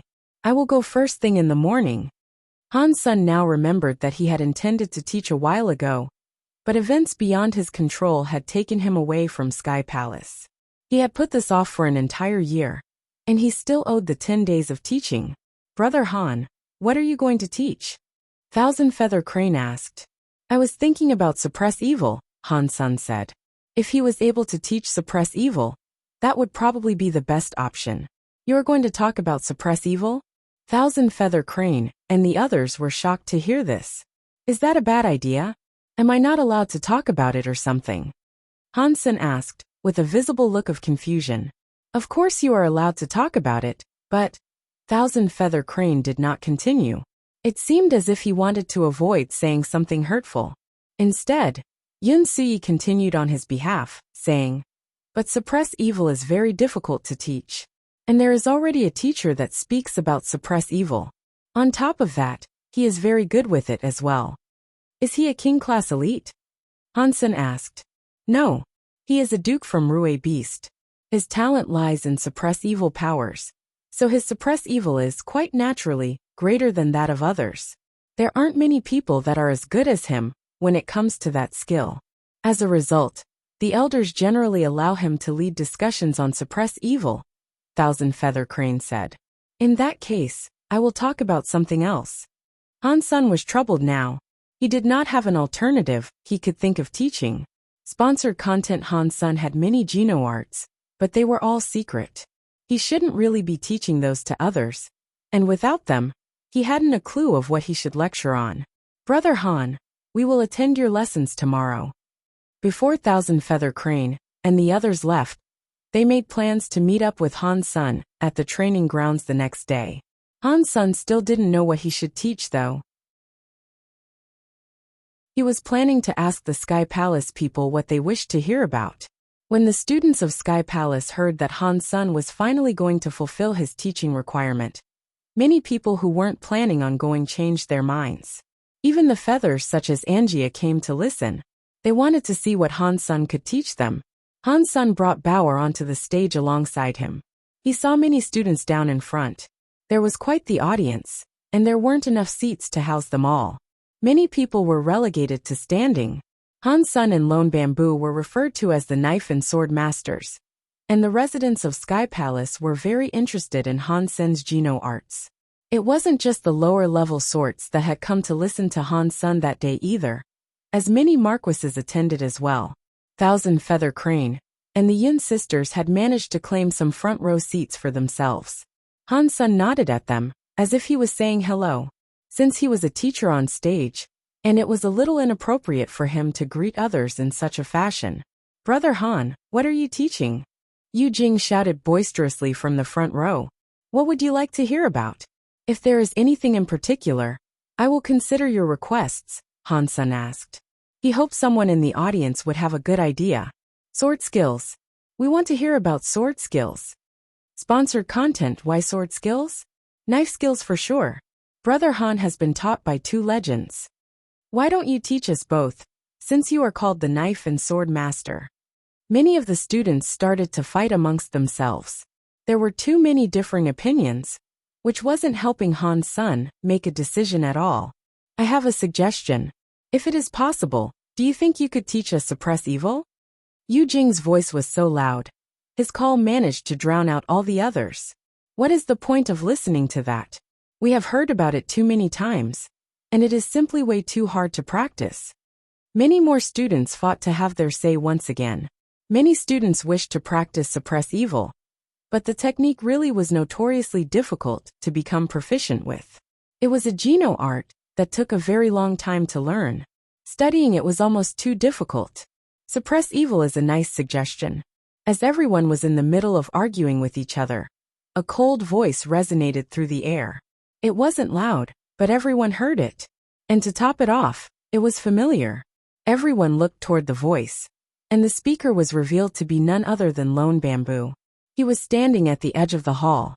Yu Jing had looked rather embarrassed when everyone shouted down his suggestion, but now he was very excited and he said, Look, even Brother Lone Bamboo wants to hear about suppress evil. I would like to let Brother Han teach us about suppress evil too. Yep. Suppress evil sounds good. I have heard many lectures concerning suppress evil. If it is coming from Brother Han, however, it must be unique. Let us all now listen to suppress evil. Even Brother Lone Bamboo wishes to hear about Han Sen's suppress evil. It must be very different. Let's do it. The students that were all arguing now suddenly agreed with each other. They wished to hear about Han Sen's suppress evil. After the nightmares, Lone Bamboo never came to the training grounds to listen to the lectures. Now that Lone Bamboo was there to listen to Han Sen's suppress evil, everyone thought that Han Sen's suppress evil had to be something special. They really wanted to hear about it now. Seeing everyone clamoring to hear about suppress evil, Han Sen found himself quietly saying, "Okay, I will teach suppress evil. But my proficiency with it is nothing special. Just listen, and do not take it too seriously. What I'm about to say is just some advice."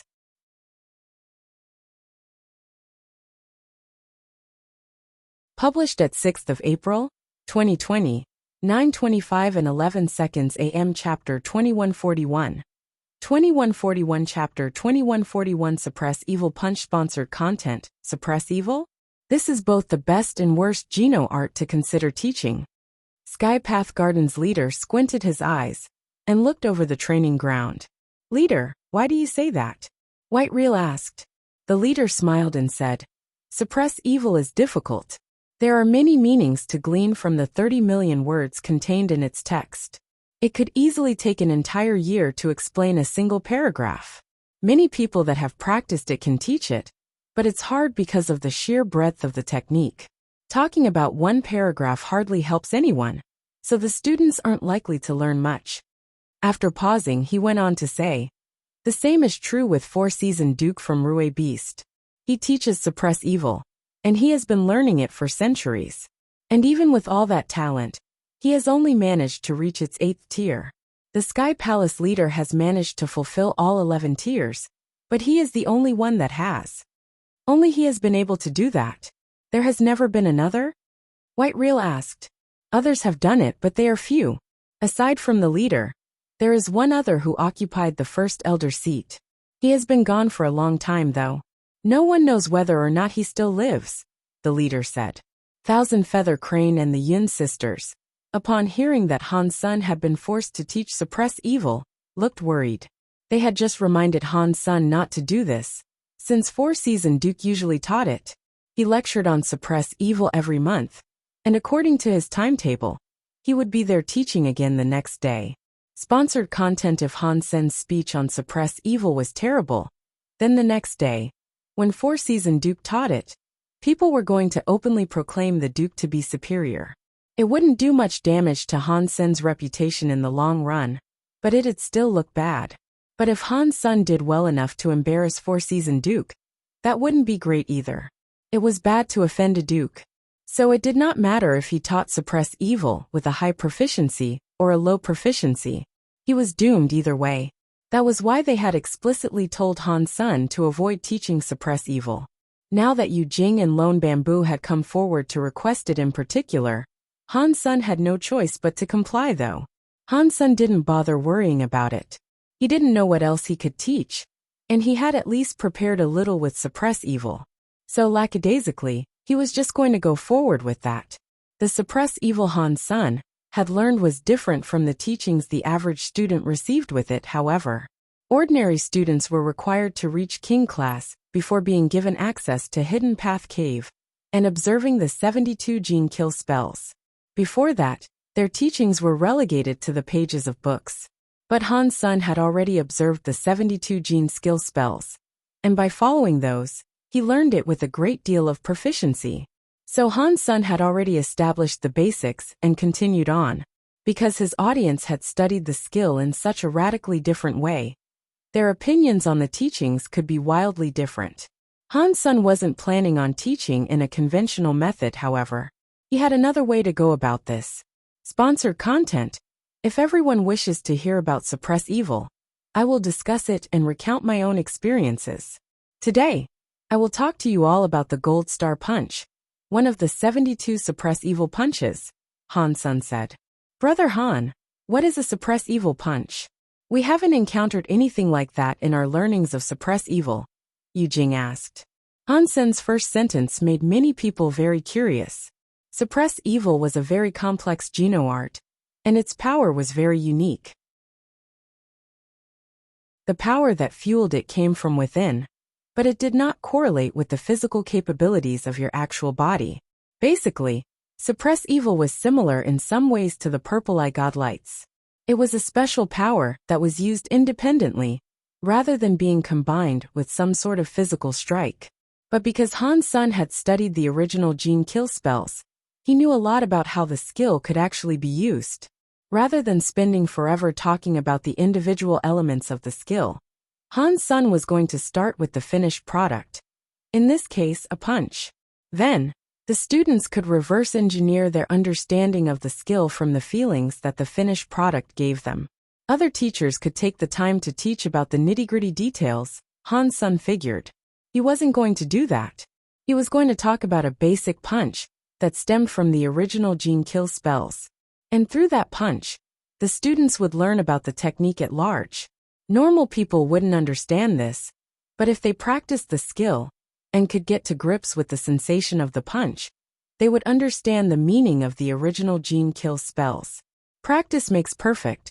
Do something over and over, and you're bound to get better. Han Sen was well acquainted with this basic method. Sponsored content, but being basic didn't mean that it was a bad method. Ordinary students weren't like Four-Seasoned Duke, who had all the time in the world to learn about suppress evil. If they wanted to learn it properly, Four-Seasoned Duke's method might take their entire lifetime. So, Han Sen's basic method was for the students that did not have as much time to learn suppress evil. If the students wished to learn suppress evil, learning a suppress evil punch would be good. None of them had seen an original gene kill spell before, but if they practiced and researched it like this, then the entire process was sure to be faster. The only bad thing about a suppress evil punch was the limit that Han Sen himself imposed. Even if the students learned the skills as well as Han Sen, they could only be as good as Han Sen. They couldn't go any further. But for most ordinary people that was enough. Han Sen's suppress evil was at tier 8. If they mastered the punch, they would be equal to the 8th tier of suppress evil as well.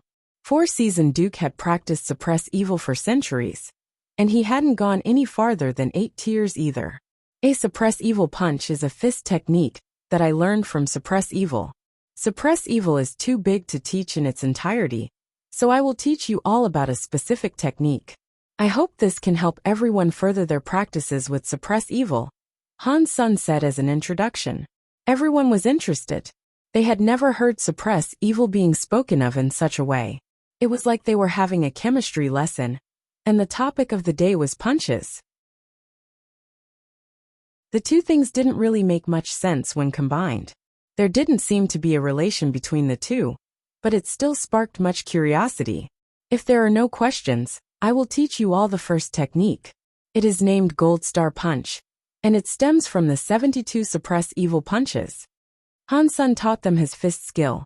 This skill was not particularly difficult. It was just like any fist skill. It took the shape of the original gene kill spells, and that was that. However, it had a great deal of depth. In order to master it, a student would have to understand the original gene kill spells inside and out. Han Sen wanted to teach sword skills, but so many Sky Palace students used swords that there was already a flood of sword skills. He settled on punches instead.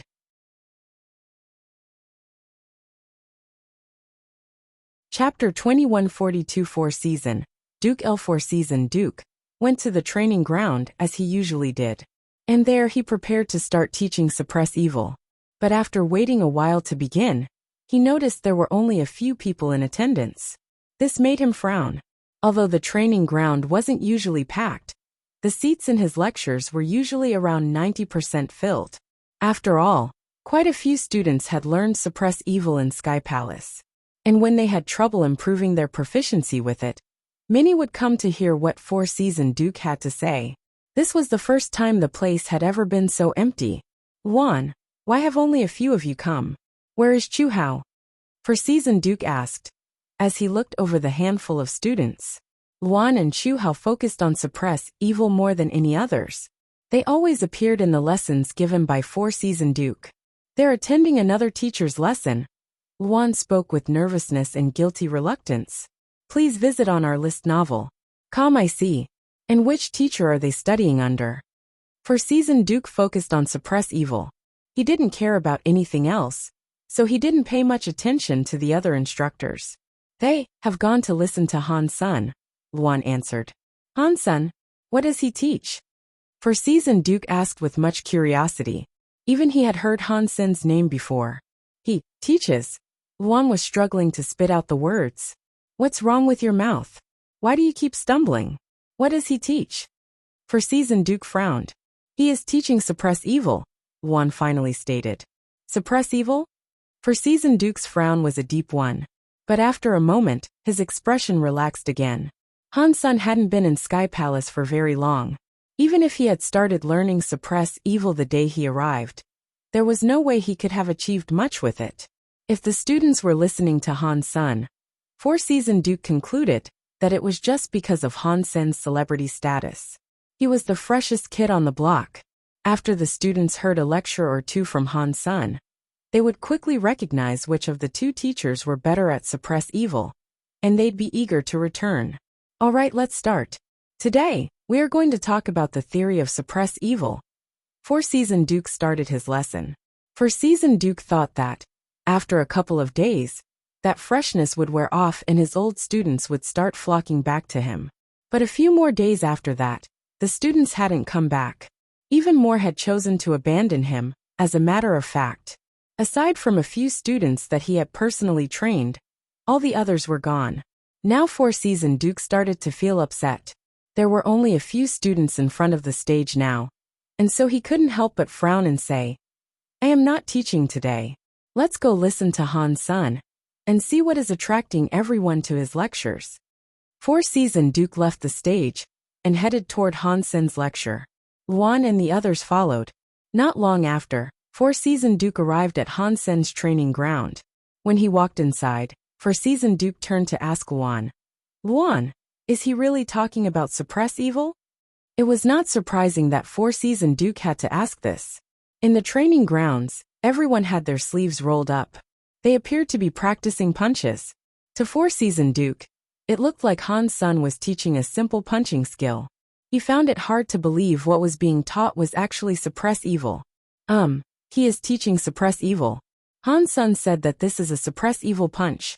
You will learn the skill if you learn the punch, Luan explained. What a load of nonsense. What does a firm punch have to do with suppress evil? Four-Season Duke frowned. He wasn't a rash person though, so he didn't do anything. He planned to listen to Han-sun and figure out a smarter way in which he could fight back. Four-Season Duke had researched and studied suppress evil for a number of centuries. He was a very patient man, so he wouldn't do anything impulsive or stupid. He found a place to sit down, and he waited there to listen to Han-senator. The students that practiced suppress evil all knew who Four-Season Duke was. Seeing him there, sitting and listening quietly, they all knew things were about to get interesting. Four-Season Duke is here. Oh, Han-sun is in trouble now. Will something happen? Perhaps not. They might bicker, but that's about it. To be honest, Four-Season Duke is a very high-level person, but if I am going to learn, following Han-sun would be the easier route. Yeah, Han-sun's method of teaching is such a breath of fresh air. It is easy to learn and use. You are right. After learning suppress evil punch from him, I can see things clearly that I used to have no hope of understanding. The students spoke quietly amongst themselves, but with the power Four-Season Duke possessed, he could hear them as clear as a bell. He frowned even harder than he had been, and he wondered to himself, can the practice of a punch really connect with suppress evil?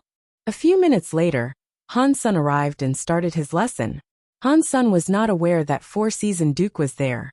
He had grown comfortable with the lessons and with the crowds that attended, so he didn't keep an eye on each and every person who came to listen. He did allow them to ask questions once the lesson was over, however. Today, we talk about the Xiong Star Punch from the 72 Suppress Evil Punches. Han-sun started the lesson by talking rather than demonstrating. That wasn't because it was a secret though. It was just pointless to demonstrate this early.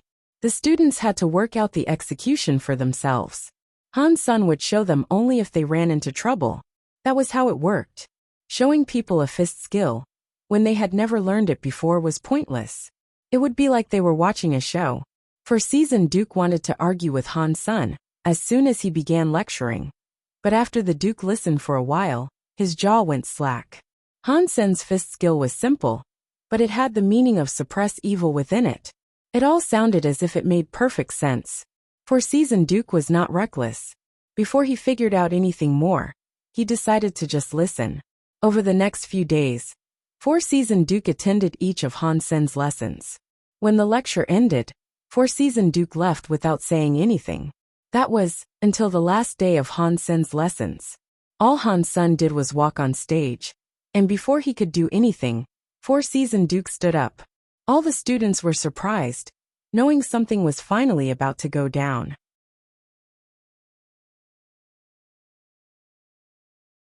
Chapter 2143 Teacher, Han. Over the course of the past few days, in which season Duke attended the lectures given by Han Sun, he had selected a seat closer and closer to the stage each time. And on this day, he had snagged himself a front row seat. When he stood up, everyone turned to look at him. Thousand Feather Crane and the Yin sisters were profusely worried, hoping nothing awful was going to happen. Han Sun had noticed season Duke's presence 2 days prior to this confrontation, but he hadn't paid the man a second's heed. Now that season Duke was standing up, though, Han Sun gave the man his full attention. Teacher Han, I have listened to your lessons on suppress evil punches over the past few days, and I must confess, I have learned a lot. That being said, I have questions concerning your techniques. Perhaps you can perform a punch for me, and then answer a few questions I have. Season Duke spoke with a guise of complete sincerity. After that, many students seemed to freeze in place. Thousand Feather Crane and the Yin sisters stared at season Duke, as if they had just seen a ghost. Season Duke wasn't mocking him though. Based on the way he referred to Han Sun as Teacher Han, he wasn't pretending to be in awe of Han Senator. He was speaking as a teacher to appear. Because of season Duke's rank, the fact that he referred to Han Sun as a teacher was a seal of his approval. It was to show that he actually had some respect for Han Senator, since he was a duke while Han Sun was still a marquise. He could have just referred to Han Sun by his full name, and not by the title. Many of the Sky Palace students, seeing season Duke ask so sincerely, thought they were dreaming. With season Duke's rank and fame, it was impressive for him to make a request of Han Senator. After season Duke left Han Sen's lectures every day. He had started practicing when he went home. He was a professional with suppress evil, and he knew more about the skill than ordinary people. Because of that, he could see deeper into the essence of the suppress evil punches. After a few days of avid research, season Duke learned many things he had not noticed before, and that had brought him to actually admire Han Senator. Since this was the final day of Han Sen's lessons, he couldn't stop himself from requesting that Han Sun perform the punch himself.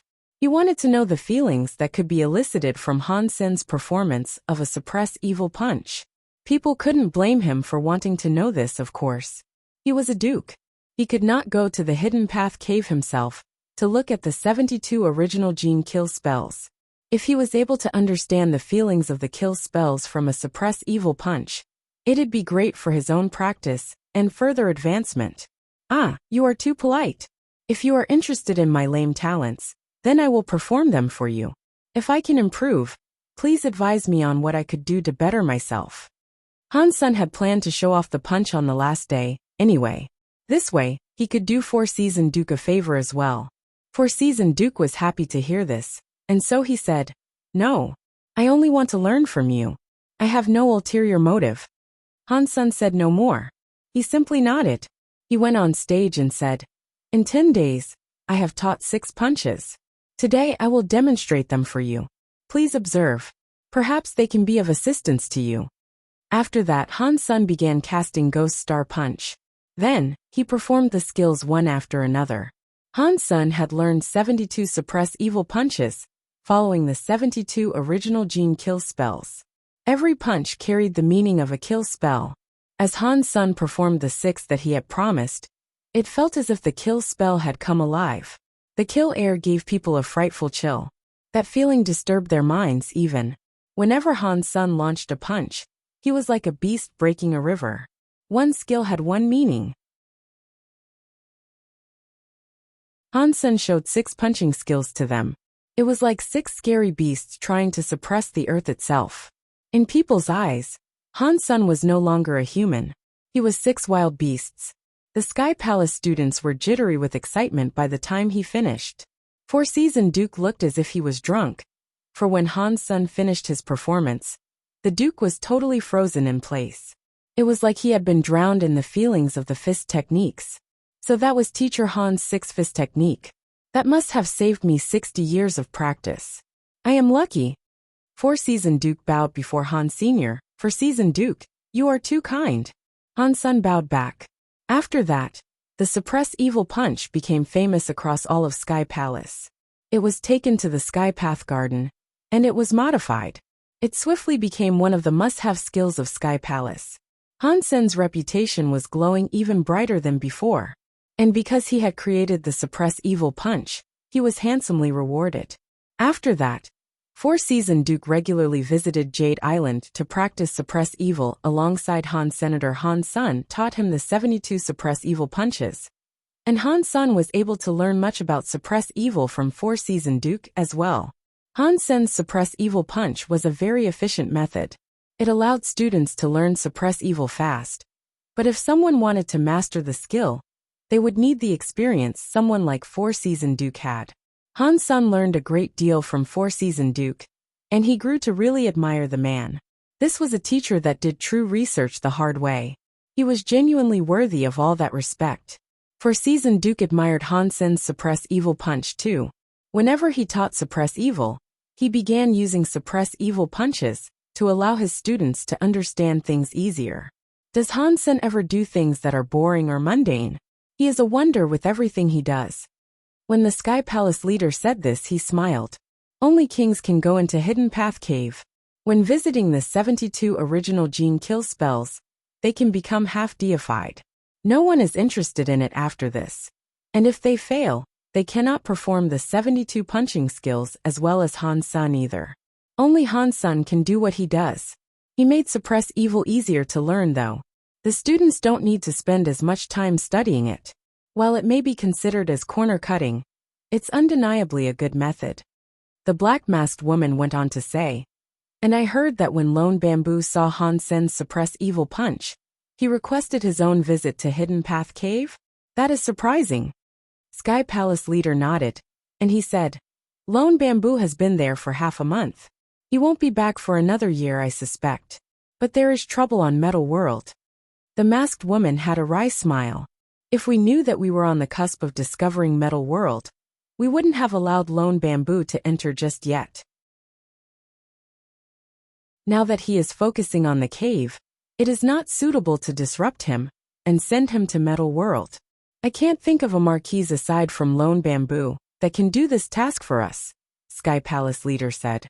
The masked woman laughed and said, if Han's son is the reason Lone Bamboo went into the Hidden Path Cave, then Han's son should be the one to do what Lone Bamboo was supposed to. We should have him go to Metal World. That's not a good idea.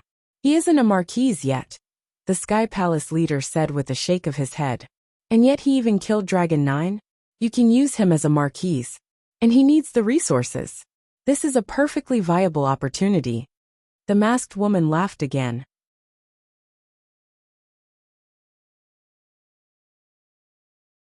Chapter 2144 Metal World. Han's son thought he would have a few days free to himself.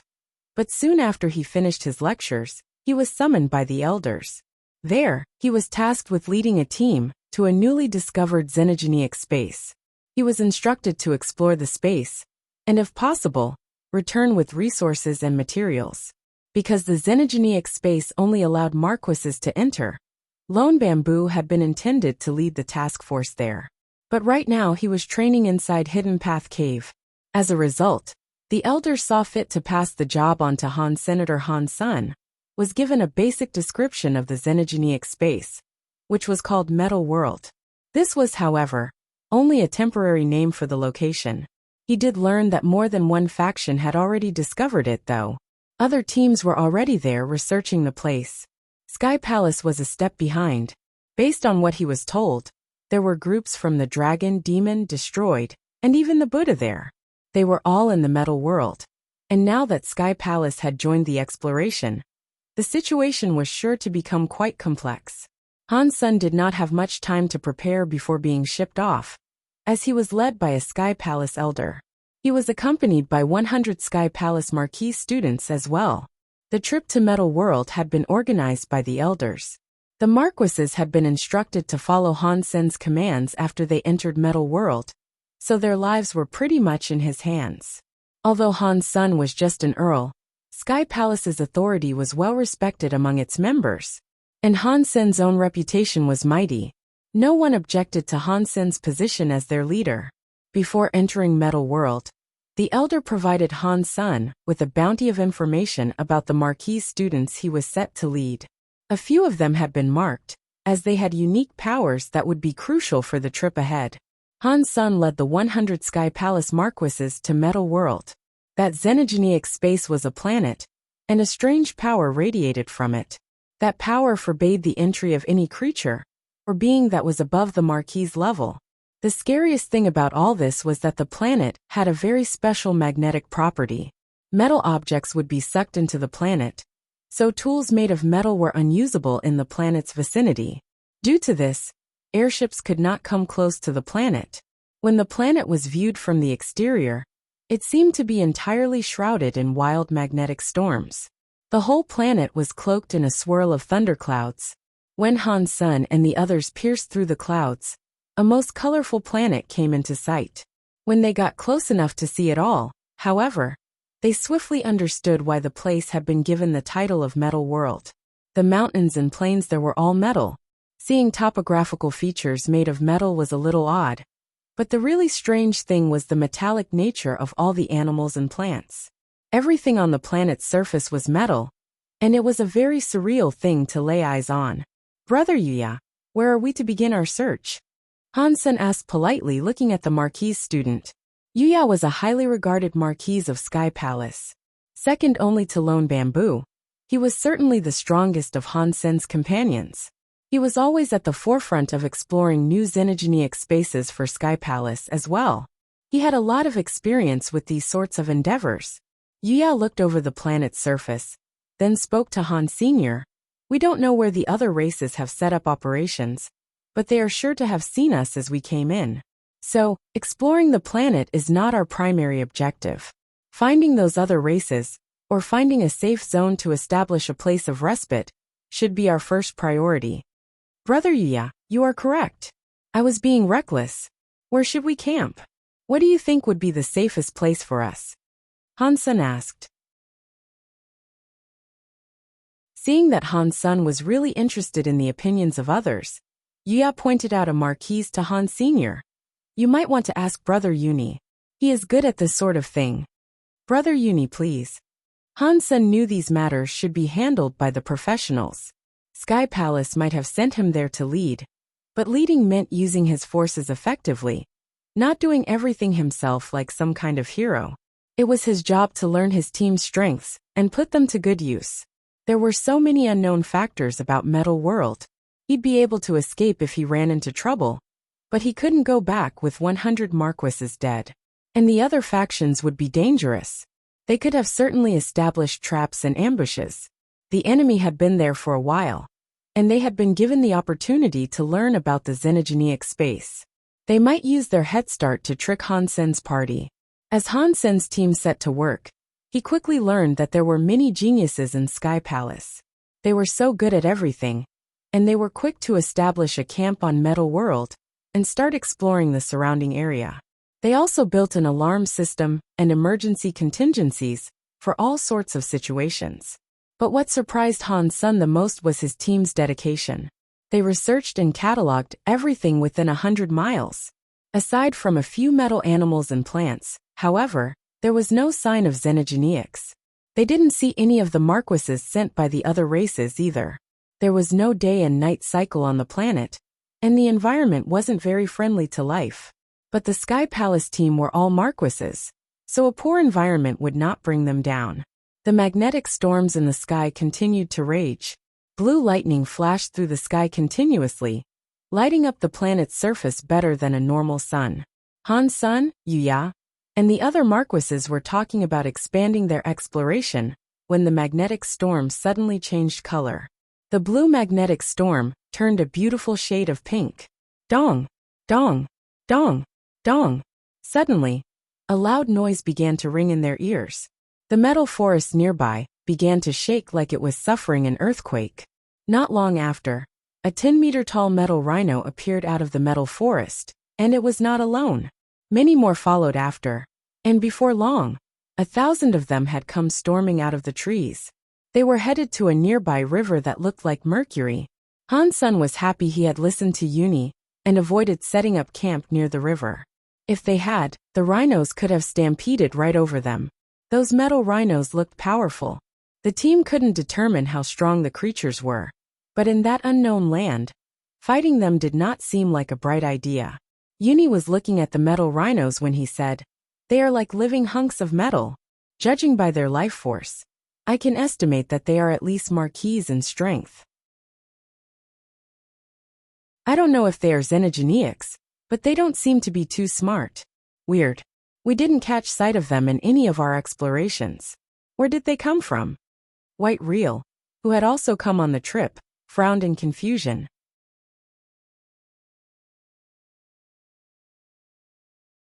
Chapter 2145 Strange. Plain. The host of metal rhinos moved down to the riverbank. They eventually walked into the stream and began playing in the water that looked a lot like mercury. They had great hulking metal bodies. They looked like they were made from rough, dull steel, and their bodies were a stark contrast to the glimmering silver river. Han's son didn't know what the silver liquid in the river was, but it was most certainly not water. The metal rhinos drank the silver liquid freely, though, so there was a small chance that the liquid was harmless. While the rhinos drank and played, a rumbling noise began to come from the forest. Many more metal creatures came down from the mountains and emerged from the forests. They all went straight for the river, and when they reached it, they began to drink from it. There were metal snakes that had to have been at least 100 meters long. There were silver-colored lions and centipedes with a seemingly infinite number of legs. There was a great variety of metallic creatures, all headed for the river with an insatiable thirst. The metal creatures looked very scary. At first glance, they appeared to be Duke or even King-class monsters. For some reason, though, there didn't seem to be any hostility between the various creatures. Many low-level metal creatures came forward to drink the silver liquid alongside the more powerful ones. "The metal creatures sure seem very friendly," White Real said with curiosity. "Perhaps not." Wuxia summoned a pigeon-like xenogeneic. It came out of his sleeve and flew towards the river. The bird xenogeneic obviously wasn't a creature that was native to Metal World. Please visit our list novel. Coma Bron's body suddenly soared through the sky. The creature was shaped something like a dragonfly, but it was made completely of bronze. Its body was at least 5 meters long, and its bulging eyes and mandibles made it look monstrous. The bronze body flew past the river, and it snapped up the bird xenogeneic that Wuxia had released. It gobbled up the bird with just a few seconds of chewing, feathers and all. Everyone was frozen, and Wuxia felt compelled to say, "It looks like they are only friendly to other creatures that are native to Metal World. Outsiders don't receive the same treatment." Han's son nodded. Now he really admired Uni. The creatures had crossed over mountains and traversed forests to get there from all around. But the minor place Uni had selected for camp was absent of creatures. Even if creatures did come close to their safe zone, they could fall back into their cave and remain hidden. No one would be able to find them there. It was a solid spot to establish camp. Because there were too many powerful metal creatures nearby, Han's son set up a rota of shifts for the men to keep an eye on those creatures. For now, no one was to travel. 10 hours later, some of the metal creatures were still occupying the river. The beasts kept coming and going. It seemed as if it might have been the only river on the planet, and as a result, everyone would eventually swing by to drink from it. "Captain Han, come and take a look at this." Han Sun was resting when Yuya suddenly called him. Han Sun got up and followed Yuya to the mouth of the cave and peered cautiously outside. The metal creatures that were near the river were starting to look nervous. They began staying out of the liquid, visibly fearful of something. Han Sun waited and watched a while, until eventually, a white metal beast approached the river. Whenever the other creatures saw it draw near, they avoided it. None were keen to step in its way. Han Sun observed the white metal beast. It did not look very big, probably about 2 meters long, but it was white and looked like a mammoth. That metal mammoth went right into the river and began sucking up the silvery liquid with its snout. The other metal creatures made sure to stay far away from the mammoth, all of them keeping a vigilant eye on the beast. It looked as if they didn't dare drink the liquid while the mammoth did. They waited until the mammoth was satisfied and left the area. When it was gone, the average metal creatures returned to the river and resumed drinking. Seeing that mammoth walk back into the metal forest, Han Sun and Yuya looked at each other and sighed. When the mammoth appeared, they did not dare to even breathe. The last thing they wanted was for that thing to find them. The mammoth was very powerful. A marquise wouldn't be able to deal with such a fiend. It looks like our situation is not very favorable. Only marquises can enter this place. And yet some of the creatures here are king class? One mistake could leave all of us dead, Yuya said. Yuni nodded and said, those of the other races might be in hiding as well. We can wait for now. But it does seem as if the metal creatures only emerge when the sky turns pink. Perhaps when the magnetic storm returns to blue, the creatures will all disappear again. Han Sun and the others thought that made perfect sense. There was no need to rush their operation either. They had to take their time and figure things out, first and foremost. They set up a series of shifts for watching the river. Over the course of time, many different types of metal creatures came to drink from the river. There were other scary things like the mammoth, as well, which was quite worrying for Han Sen's team. After 80 hours, the stream of metal creatures visiting the river began to slow, and before long, the pink magnetic storm began to change. An hour later, the lightning flashing across the sky returned to blue. Things looked normal again. Finally, the marquises concluded that there were no more metal creatures coming to the river. Han Sun sent out a few trackers to explore the area.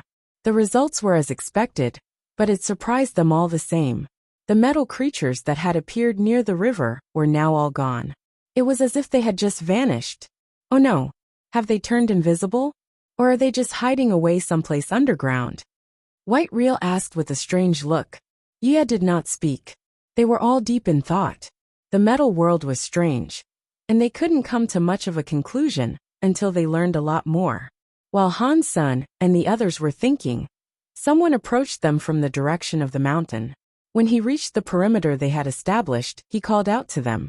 I am Khan of the Demon. Is your group from Sky Palace? Han Sun looked around carefully, but the only person he could see was Khan. He went forward to speak to the felon, taking Yuya with him. Khan, what are you doing here?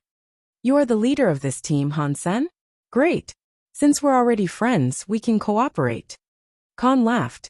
I don't recall us ever having much in the way of cooperation. Han Sun responded coldly. To be honest, I don't recall being chummy with you either. But right now the dragon, Buddha, and Destroyed are all working together.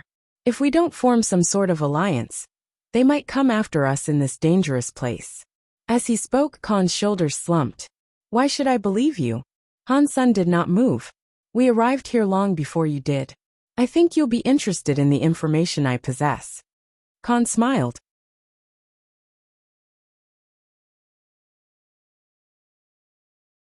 Chapter 2146 Trapped Han Sun, let Khan into the camp, so they could continue their discussion. Khan spoke without preamble. You might not believe me when I tell you this, but we are all trapped on this world. What do you mean? Han Sun asked with a frown. Well, since you've entered Metal World, have you tried contacting anyone outside it? Khan said. Han Sun and Yuya looked at each other. Then, they looked back at Khan without responding. Khan sighed and said, It is good that you haven't. I advise that you don't try it. 2 demon marquises tried to leave, but they died doing so. The same thing happened to some of the Buddha, dragon, and destroyed. No one can leave this planet. If you do not believe me, you can go ahead and try to leave. But don't blame me for not warning you. How are those that leave killed? Yuni asked. They fell to their deaths, Khan said, his voice clipped. Fell to their deaths. Han's son and the others frowned. Have you ever played with a rubber band? The further you pull, the harder it hits when released. When you enter this planet, your body becomes bound by the rules of it. If you fly above the surface, you will feel a power trying to drag you back down. The higher you fly, though, the stronger it gets. Eventually, even the strongest are thrown back to their doom, Khan said. Isn't what you're describing just gravity? Why must you make it sound so complicated? White Real said. Khan shook his head. It is not gravity. Gravity gets weaker the farther you get from a planet, but this force grows stronger with distance. And when the planet finally overcomes your resistance and drags you back, you end up hitting the ground at mind-blowing velocities. No Marquis body can withstand it. How high can you fly before this power appears? Hansen asked. 10,000 meters, Khan answered quickly. Ade. Yia looked over to a strong beast Marquis. That lion-like Marquis answered by leaping with its powerful legs and taking off into the sky. He reached a height of 10,000 meters in a short amount of time. When it passed 10,000 meters, the lion Marquis slowed to a crawl. It continued flying higher, but its pace was excruciatingly slow. It struggled for some time, and when it reached a height of 13,000 meters, it stopped completely. Ade, come back! Yia shouted. Ade started to follow the command, but before he could turn around, a scary power launched him back down to the ground. Pang! Ade's body was like a meteor descending. He struck the metal surface at a frightening speed, and a massive crater was formed upon the crash. Han's son and the others immediately ran over to him. Ade's body was completely broken like a mashed cake. Ade roared. A holy light covered his body, and then he was back to normal. Now we can talk about this properly, right? Khan smiled. They returned to camp and began discussing the terms of cooperation. They struck a deal. In the meantime, Khan explained more of how the planet had been found. The demon and the Buddha were the first ones to discover Metal World. A battle had drawn them into that rarely traveled region of space, and as they fought, they stumbled across the hidden planet. The two races sent people to explore Metal World, but somehow, news of the planet was leaked to the airwaves. The dragon, the destroyed, and Sky Palace received word of their discovery. It was only after the Marquises landed on the planet that they realized how dangerous the place was. And it was also then that they discovered they were unable to leave. The dragon, the destroyed, and the Buddha quickly formed an alliance. They killed almost all of the demons that Khan had brought to the planet. So when Khan caught sight of the Sky Palace people arriving, he came to them in the hope of receiving their help. Yua looked at Khan and coldly said, "The news about this place was released because you found out something was wrong, right? You lured other races here. That is why the dragon and the destroyed grouped up with the Buddha to fight you, wasn't it?" Khan sighed and said, "I have been here this entire time, haven't I? I haven't been able to contact the outside world.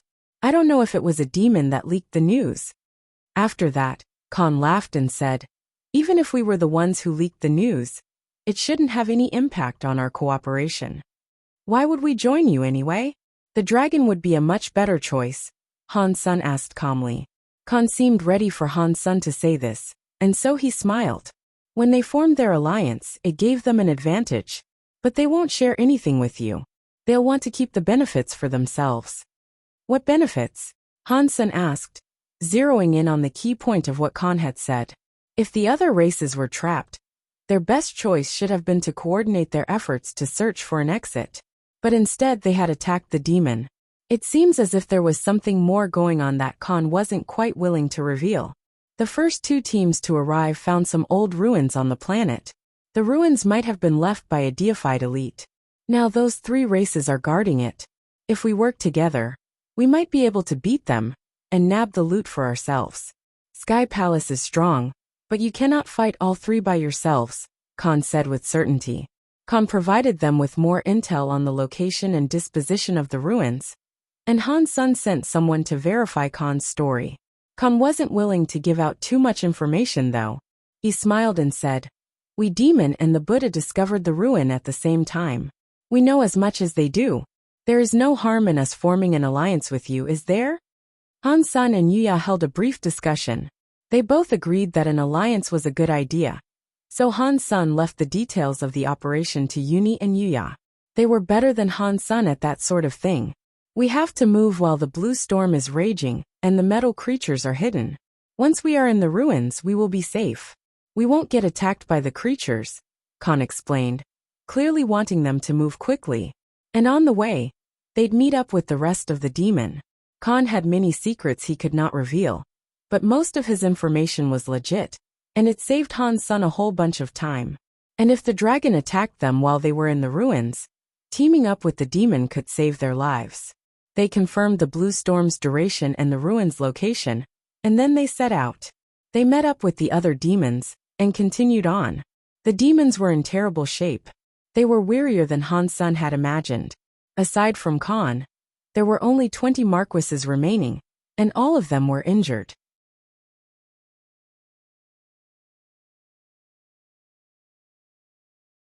Chapter 2147 Metal Giant God City. A giant city was nestled into the slopes of a metal mountain. The city was made of the same black metal as the mountain, and it looked like it had been carved from the mountain rather than built. When viewed from afar, the city and mountain blended together until it was impossible to tell where one ended and the other began. Two metal peaks that were 1,000 meters tall formed the gateposts of that massive city. The two enormous doors made those that passed between them feel like ants. From far away, Han Sun could see that the title on the gate read, Metal Giant God City. It was written in a language Han Sun had seen in the Geno universe before, but the words themselves looked so powerful that it was easy to imagine them leaping to life and sundering the skies of the world. Seeing that giant city, crouching on the mountain like a beast, Han Sun frowned and said, "This city is so big. Not even the largest races I have seen would require the sort of space this place provides." Read more new novels on List Novel. Khan spoke in a hushed tone. Long ago, the giants were one of the 10 higher races. They were part of a group called the Break Skies. The Break Skies had difficulty breeding, and their population gradually decreased until they became extinct, aside from a few who interbred with other races. We believe that this city is a deified location that once belonged to the Break Skies. After a pause, Khan resumed his dialogue. After entering the city, we unearthed some texts that made mention of the Break Skies. The carvings revealed that this place was a Break Sky city, but at some point, there was a battle that brought the city to ruin. Oddly, while we were in the city, we discovered no remains or corpses. Since the main gate was shut, and no one had been able to open it, Khan led them to the left side of the city, where there was a broken wall. Without that broken wall, it seemed unlikely that anyone would have made it inside. Entering from above would doubtlessly have its own challenges. The creatures that had built this city would have safeguarded against that. When they crossed over the wall, Han Sun noticed a few camps on the other side. The camps looked as if they belonged to other races, and indeed they did. Quite obviously, they belonged to the Buddha, dragon, and destroyed. It was odd that the other races hadn't placed any guards at the city's broken wall. There was no sign of anyone being around, actually. That's weird. It looks like they're not here anymore. Or is this some kind of trap? White Reel looked at the camp with concern. Odds and ends were strewn about the camp. It didn't seem like there had been a fight, but it looked as if people had made a quick getaway. This is not a trap. There really is no one here, Yuya said. Han Sun took his team into the camp to have a look around. When they determined that the other teams really were gone, they began gathering up the numerous supplies and resources that the others had left behind. The unhappy campers had left quite the store of Geno fluid in their camp. It looks like they really did leave in a rush. They did not take the Geno fluid with them. Han Sun looked at Khan. Khan understood Han Sun, and he quietly said, "When the demon first came here under the blue storm, we saw the dragon. They had vanished by the time the red storm ended though. Perhaps they found something big, and they were too excited to pack up and head for the deeper recesses of the ruins. I wonder what could have made them break camp so quickly." Perhaps it wasn't that they discovered something.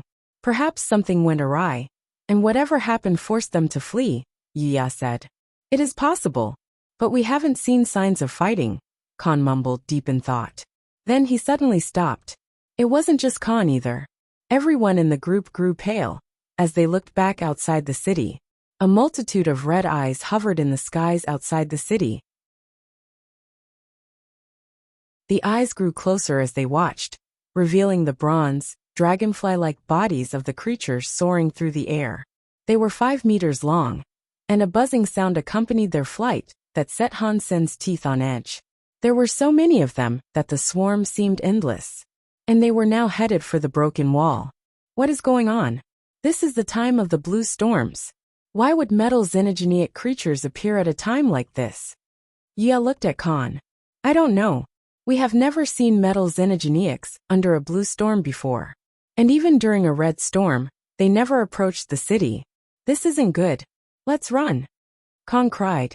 Then, he led the demon further into the ruins. Han Sen and Wuxia looked at each other.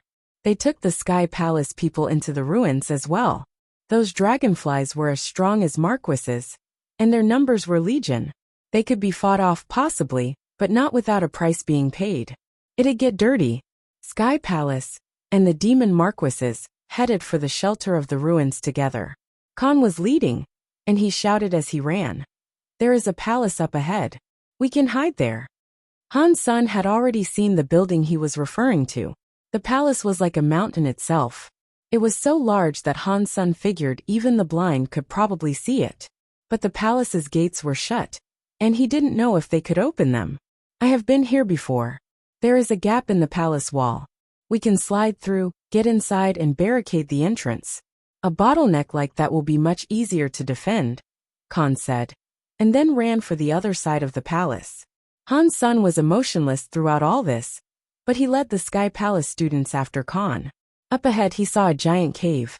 It was shaped like a fist, and it seemed that it had been punched into the metal wall. The metal xenogeneics were coming fast, though. The teams had no time to hesitate as they slid through the wall.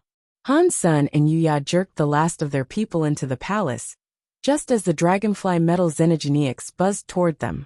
The marquises that guarded the cave entrance released their godlights, killing the 2 nearest metal xenogeneics.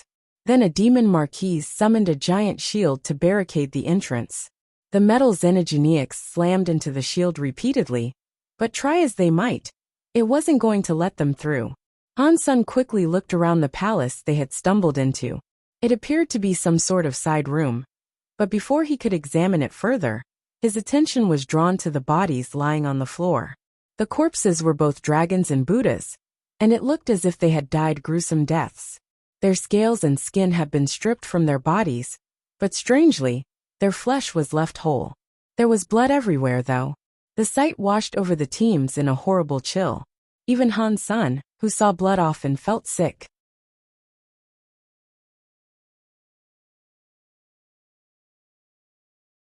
Chapter 2148 Guardian Spider.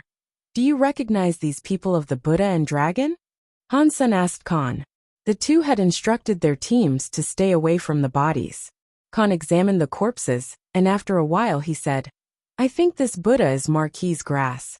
He's always had a pronounced limp, because his left leg is a little shorter than his right leg.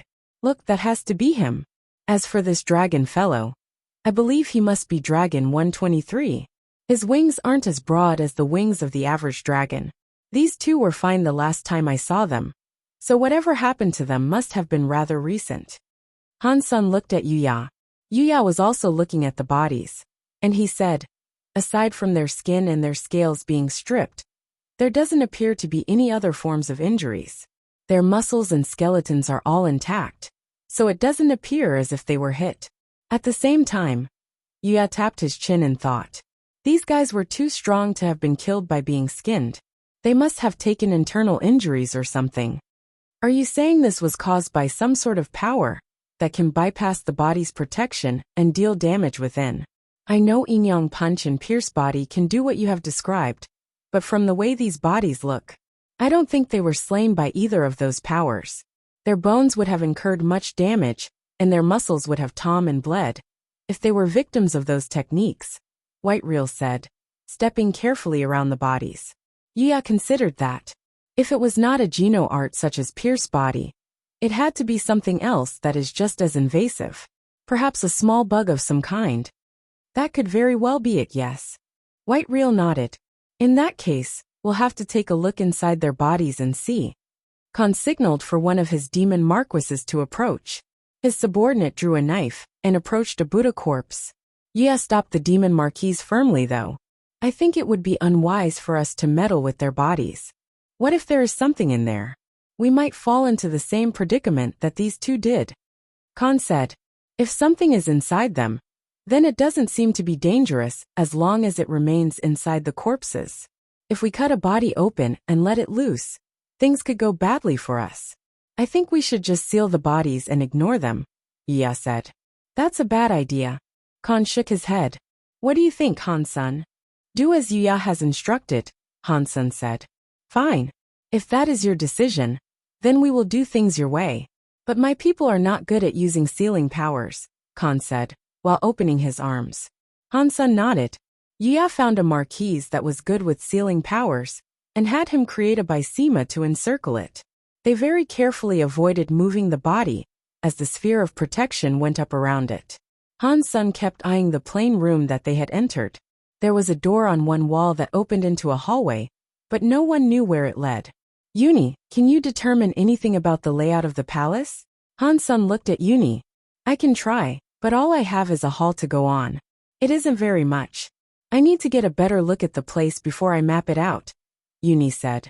Yuya, you and some of the others should guard this place.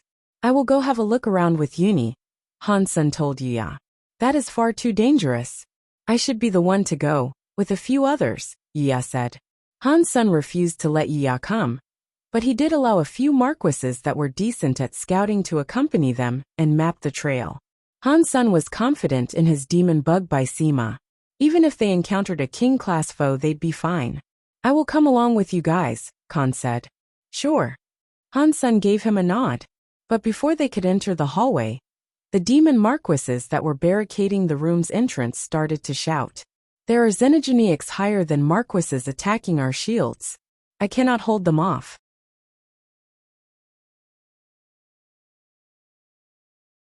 Head for the hallway and block off the door of this room instead, Khan ordered quickly. They now had no choice but to move forward. Han-san, Uni and Yuya were up front. They moved towards the hallway alongside the rest of their Sky Palace teammates. Once everyone had entered the hallway, they slammed the door shut. It wasn't very well fortified, so they used sealing powers to reinforce the door and bolster its strength. As they did, a strange hissing sound came from within the room. It was fortunate that they had reinforced the door in time. The hallway led outside, where several paths wandered deeper into the city. Each path led to a palace. They took the right path, which seemed to head to the closest palace. The giant palace was very clean, and there was a giant metal statue standing in front of it. It seemed to depict an actual giant, but it somehow looked a bit different. When they reached the interior of the construct, they found the corpses of a vast number of dragons and Buddhas. This is weird. I thought there was an alliance between the three races here. Why have we only seen the corpses of the dragon and the Buddha? Where might the bodies of the destroyed be? Surely, they could not have all escaped successfully, Uni said with visible confusion. It is strange. Khan nodded in agreement. He walked around the building, before coming to a stop near a statue.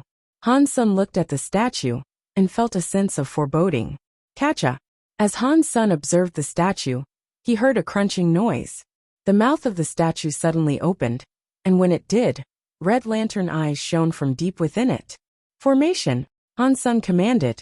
Yuya released his powers, and light swords flew out of his body. Each blade flew to hover over a Sky Palace member's head. Everyone stood motionlessly, allowing the light swords to touch their heads. Markings appeared on their foreheads, allowing Yuya's thoughts to be channeled into everyone through the sword marks. When they had just established their formation at Yuya's direction, the thing inside the statue decided to emerge. It was a metal spider. Its colors were black and white, and its eyes were like chunks of copper. The metal spider did not wait around. It immediately charged at the assembly. Behind it, an endless stream of spiders continued to skitter out of the statue. The whole hall was thrown into disarray. Khan commanded his demons to fight, but without Yuya's flawless coordination, they had no hope of being as effective as the Sky Palace team. Both sides were intently focused on protecting their own, as well. Han Sun and the others listened to Yuya's commands. They maintained a tight formation as they fought the spiders, and before long, they were killing the spiders in droves. Read more new novels on List Novel. When Han Sun saw Yuya's power in action, he thought about Ningyu. Ningyu was an exceptional commander, and his will had always been strong. With someone like that among Han Sen's forces, the entire team would be far more powerful.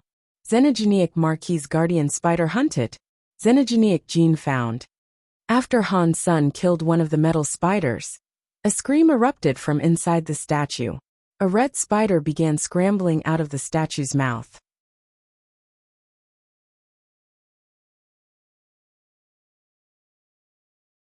Chapter 2149 Metal Statue. The guardian spiders did not look as if they could spin silk, but the claws on the ends of their legs were sharper than any knife. Not even the armor of a Marquis fighter could withstand blows from those. When the red spider emerged from the statue's mouth, it flew towards the battlers in an instant. 6 of its blade-like appendages came swiping down towards the intruders. Yuya commanded the fighters to split up and scatter a little, and once clear of the spider's attack, they closed back in to surround the arachnid. They lifted their swords and struck the spider in perfect sync. But it was to no avail, as their swords simply bounced off with a loud clanging noise. They couldn't even scratch its body. That big guy has to be a duke, Yuni shouted. Yuya nodded in agreement, then drew his own sword. Yuni then ordered all of the Sky Palace students to strike a single spot on the spider. All their powers came against the creature like a rapid river. The target they had selected was its mouth. They managed to break its jaw, and when that occurred, the spider fell to the ground. Read latest chapters at List Novel. After a few more attacks, Han Sun and the others managed to bring an end to the wicked fiend. Because of their formation, however, Han Sun was unable to get in the last hit. After the red spider died, no more guardian spiders emerged to attack them. They quickly mopped up the last of the guardian spiders on the field. No one from Sky Palace was injured, but a few more of the demon had gotten torn up. Furthermore, it was Sky Palace that took care of the red spider. It looks like I need to hurry up and bring Ningyu here. I hope that he can develop here, Han Sun thought to himself. Weird. With the power of the 3 races working together to kill the spiders, this should not have been that hard. Why are there loads of dead Buddhas and dragons here? And why wasn't there a single dead spider amongst them upon our entry? Yuni looked over one of the spider bodies and frowned. It's because we didn't touch the spiders. A voice resonated across the path from someplace at the back of the palace. Dragon 8 appeared with a few of the dragon and Buddha in tow. There was no sign of the destroyed, however. Things suddenly became very tense. The Sky Palace students readied themselves for a fight, but the Buddha and the dragons all seemed injured. There had been some serious fighting, from the looks of things. Do not worry. We are not your enemies now, Dragon 9 said from behind Dragon 8. Dragon 8, what do you mean? Kong couldn't see Dragon 9, and so he asked Dragon 8. Dragon 8 CDMLY said, the destroyed tricked us. They were familiar with this place already, and they knew some of its secrets. They lured us to dangerous parts of the city, and got many of us killed. The destroyed then went deeper into the palace, and we have no idea what they are trying to accomplish. Amipa. And whatever it is they are planning, it doesn't look good to us. The destroyed don't seem to want us to get out of here alive, and let others know what transpired here, a Buddha Marquis said. Are you saying the giant city is in some way related to the destroyed? I thought the Break Skies were the original inhabitants, Khan said skeptically. When we reached the back of the palace, we came across a statue with 3 heads and 6 arms. It was the exact depiction of the destroyed. If our assumptions are correct, the destroyed might once have been part of the Break Skies, Dragon 8 said. If that's true, then we're in serious trouble. We cannot leave the planet, and the destroyed will try to kill us all in order to keep their secrets. They aren't going to let us leave, Yuni said. Suddenly, a strange voice boomed through the hall. You guys are right. Don't even think about getting out alive. Since you're here, why not die here? The voice startled everyone. They looked around for a minute before they realized that it was actually the statue that was talking. As the metal statue spoke, its body began to move. The statue was previously in a sitting position, but when it stood up, its head broke through the ceiling. It swung a fist and cleared away half of the roof. Seeing the giant fist continuing down towards them, everyone moved to evade it. But the fist wasn't the real threat. When the roof above them was broken open, the dragonfly-looking xenogeniacs swarmed down through the opening. The entire place fell into chaos. The metal statue punched a few more times, and the palace was almost entirely demolished. Han Sen and the others tried slashing the metal statue, but the attacks barely scratched it. They decided to fall back from the palace through the cracks that had formed. But there were many dragonfly xenogeniacs buzzing through the air now, and that made their escape more difficult. While they were sprinting away, more explosions came from the ruins. Many giant metal statues rose out of the destruction and turned in their direction. Han Sen noticed that one of the metal statues was at least 1,000 meters tall. It had 3 heads and 6 arms, and it looked exactly like it destroyed. The 4 races were all in extreme danger. The metal xenogeniacs hounded them relentlessly. The metal statues were scary too, as their strength was equivalent to a king. The metal statue that chased Han Sen opened its mouth wide and spat out fire like a geyser of hell's flames. Not too far away, there was an extravel-looking blue giant. A godlight shone from its chest, casting a 50-meter-long beam that destroyed everything that it touched. The other giants released their own powers. Their eyes were shining red, and they were all headed for Han Sen and the others. The teams all started to feel their hope dwindle, although there were many strong marquises around them. At the end of the day, they were just marquises. They could not fight the giant metal statues. Plus, there were metal dragonfly xenogeniacs all about. They wouldn't even have a chance to escape. Come over here. Han Sen realized that fighting would be useless, so he quickly gathered all the Sky Palace people to him. Yuya echoed Han Sen's command to all the members through the sword mark, in case they did not hear Han Sen's voice amidst the chaos. Many of the Sky Palace students came to Han Senator when Khan saw this. He brought his few remaining demons over as well. Dragon 8 and the Buddha followed too. They tightened their formation and annihilated the nearby dragonfly xenogeniacs. But that hellfire-like power was on its way, and many other powers were coming for them too. Escaping seemed impossible. Boom! The metal statue's fire engulfed them, but it did not incinerate them. Instead, a blue Bysema suddenly appeared. Han Sen and his people were inside it, shielded from the scary fires. When the fire touched the blue Bysema, the fire shattered. And then the power of the other statues hit the Bysema. They exerted all their strength, but it was for naught. They could not break the Bysema. A dozen scary metal statues surrounded them. They loomed over the Bysema like hungry demons, staring at Han Sen and the other marquises inside. You're tuning in to the Li Mei's Wuxia Whispers YouTube channel. We're so grateful for your support, and don't forget to subscribe to join us on this incredible journey through captivating stories. Your generosity through donations truly makes a world of difference, as it's the primary source of revenue that allows me to expand and enhance this channel for you. Thank you from the bottom of my heart for being a part of this adventure.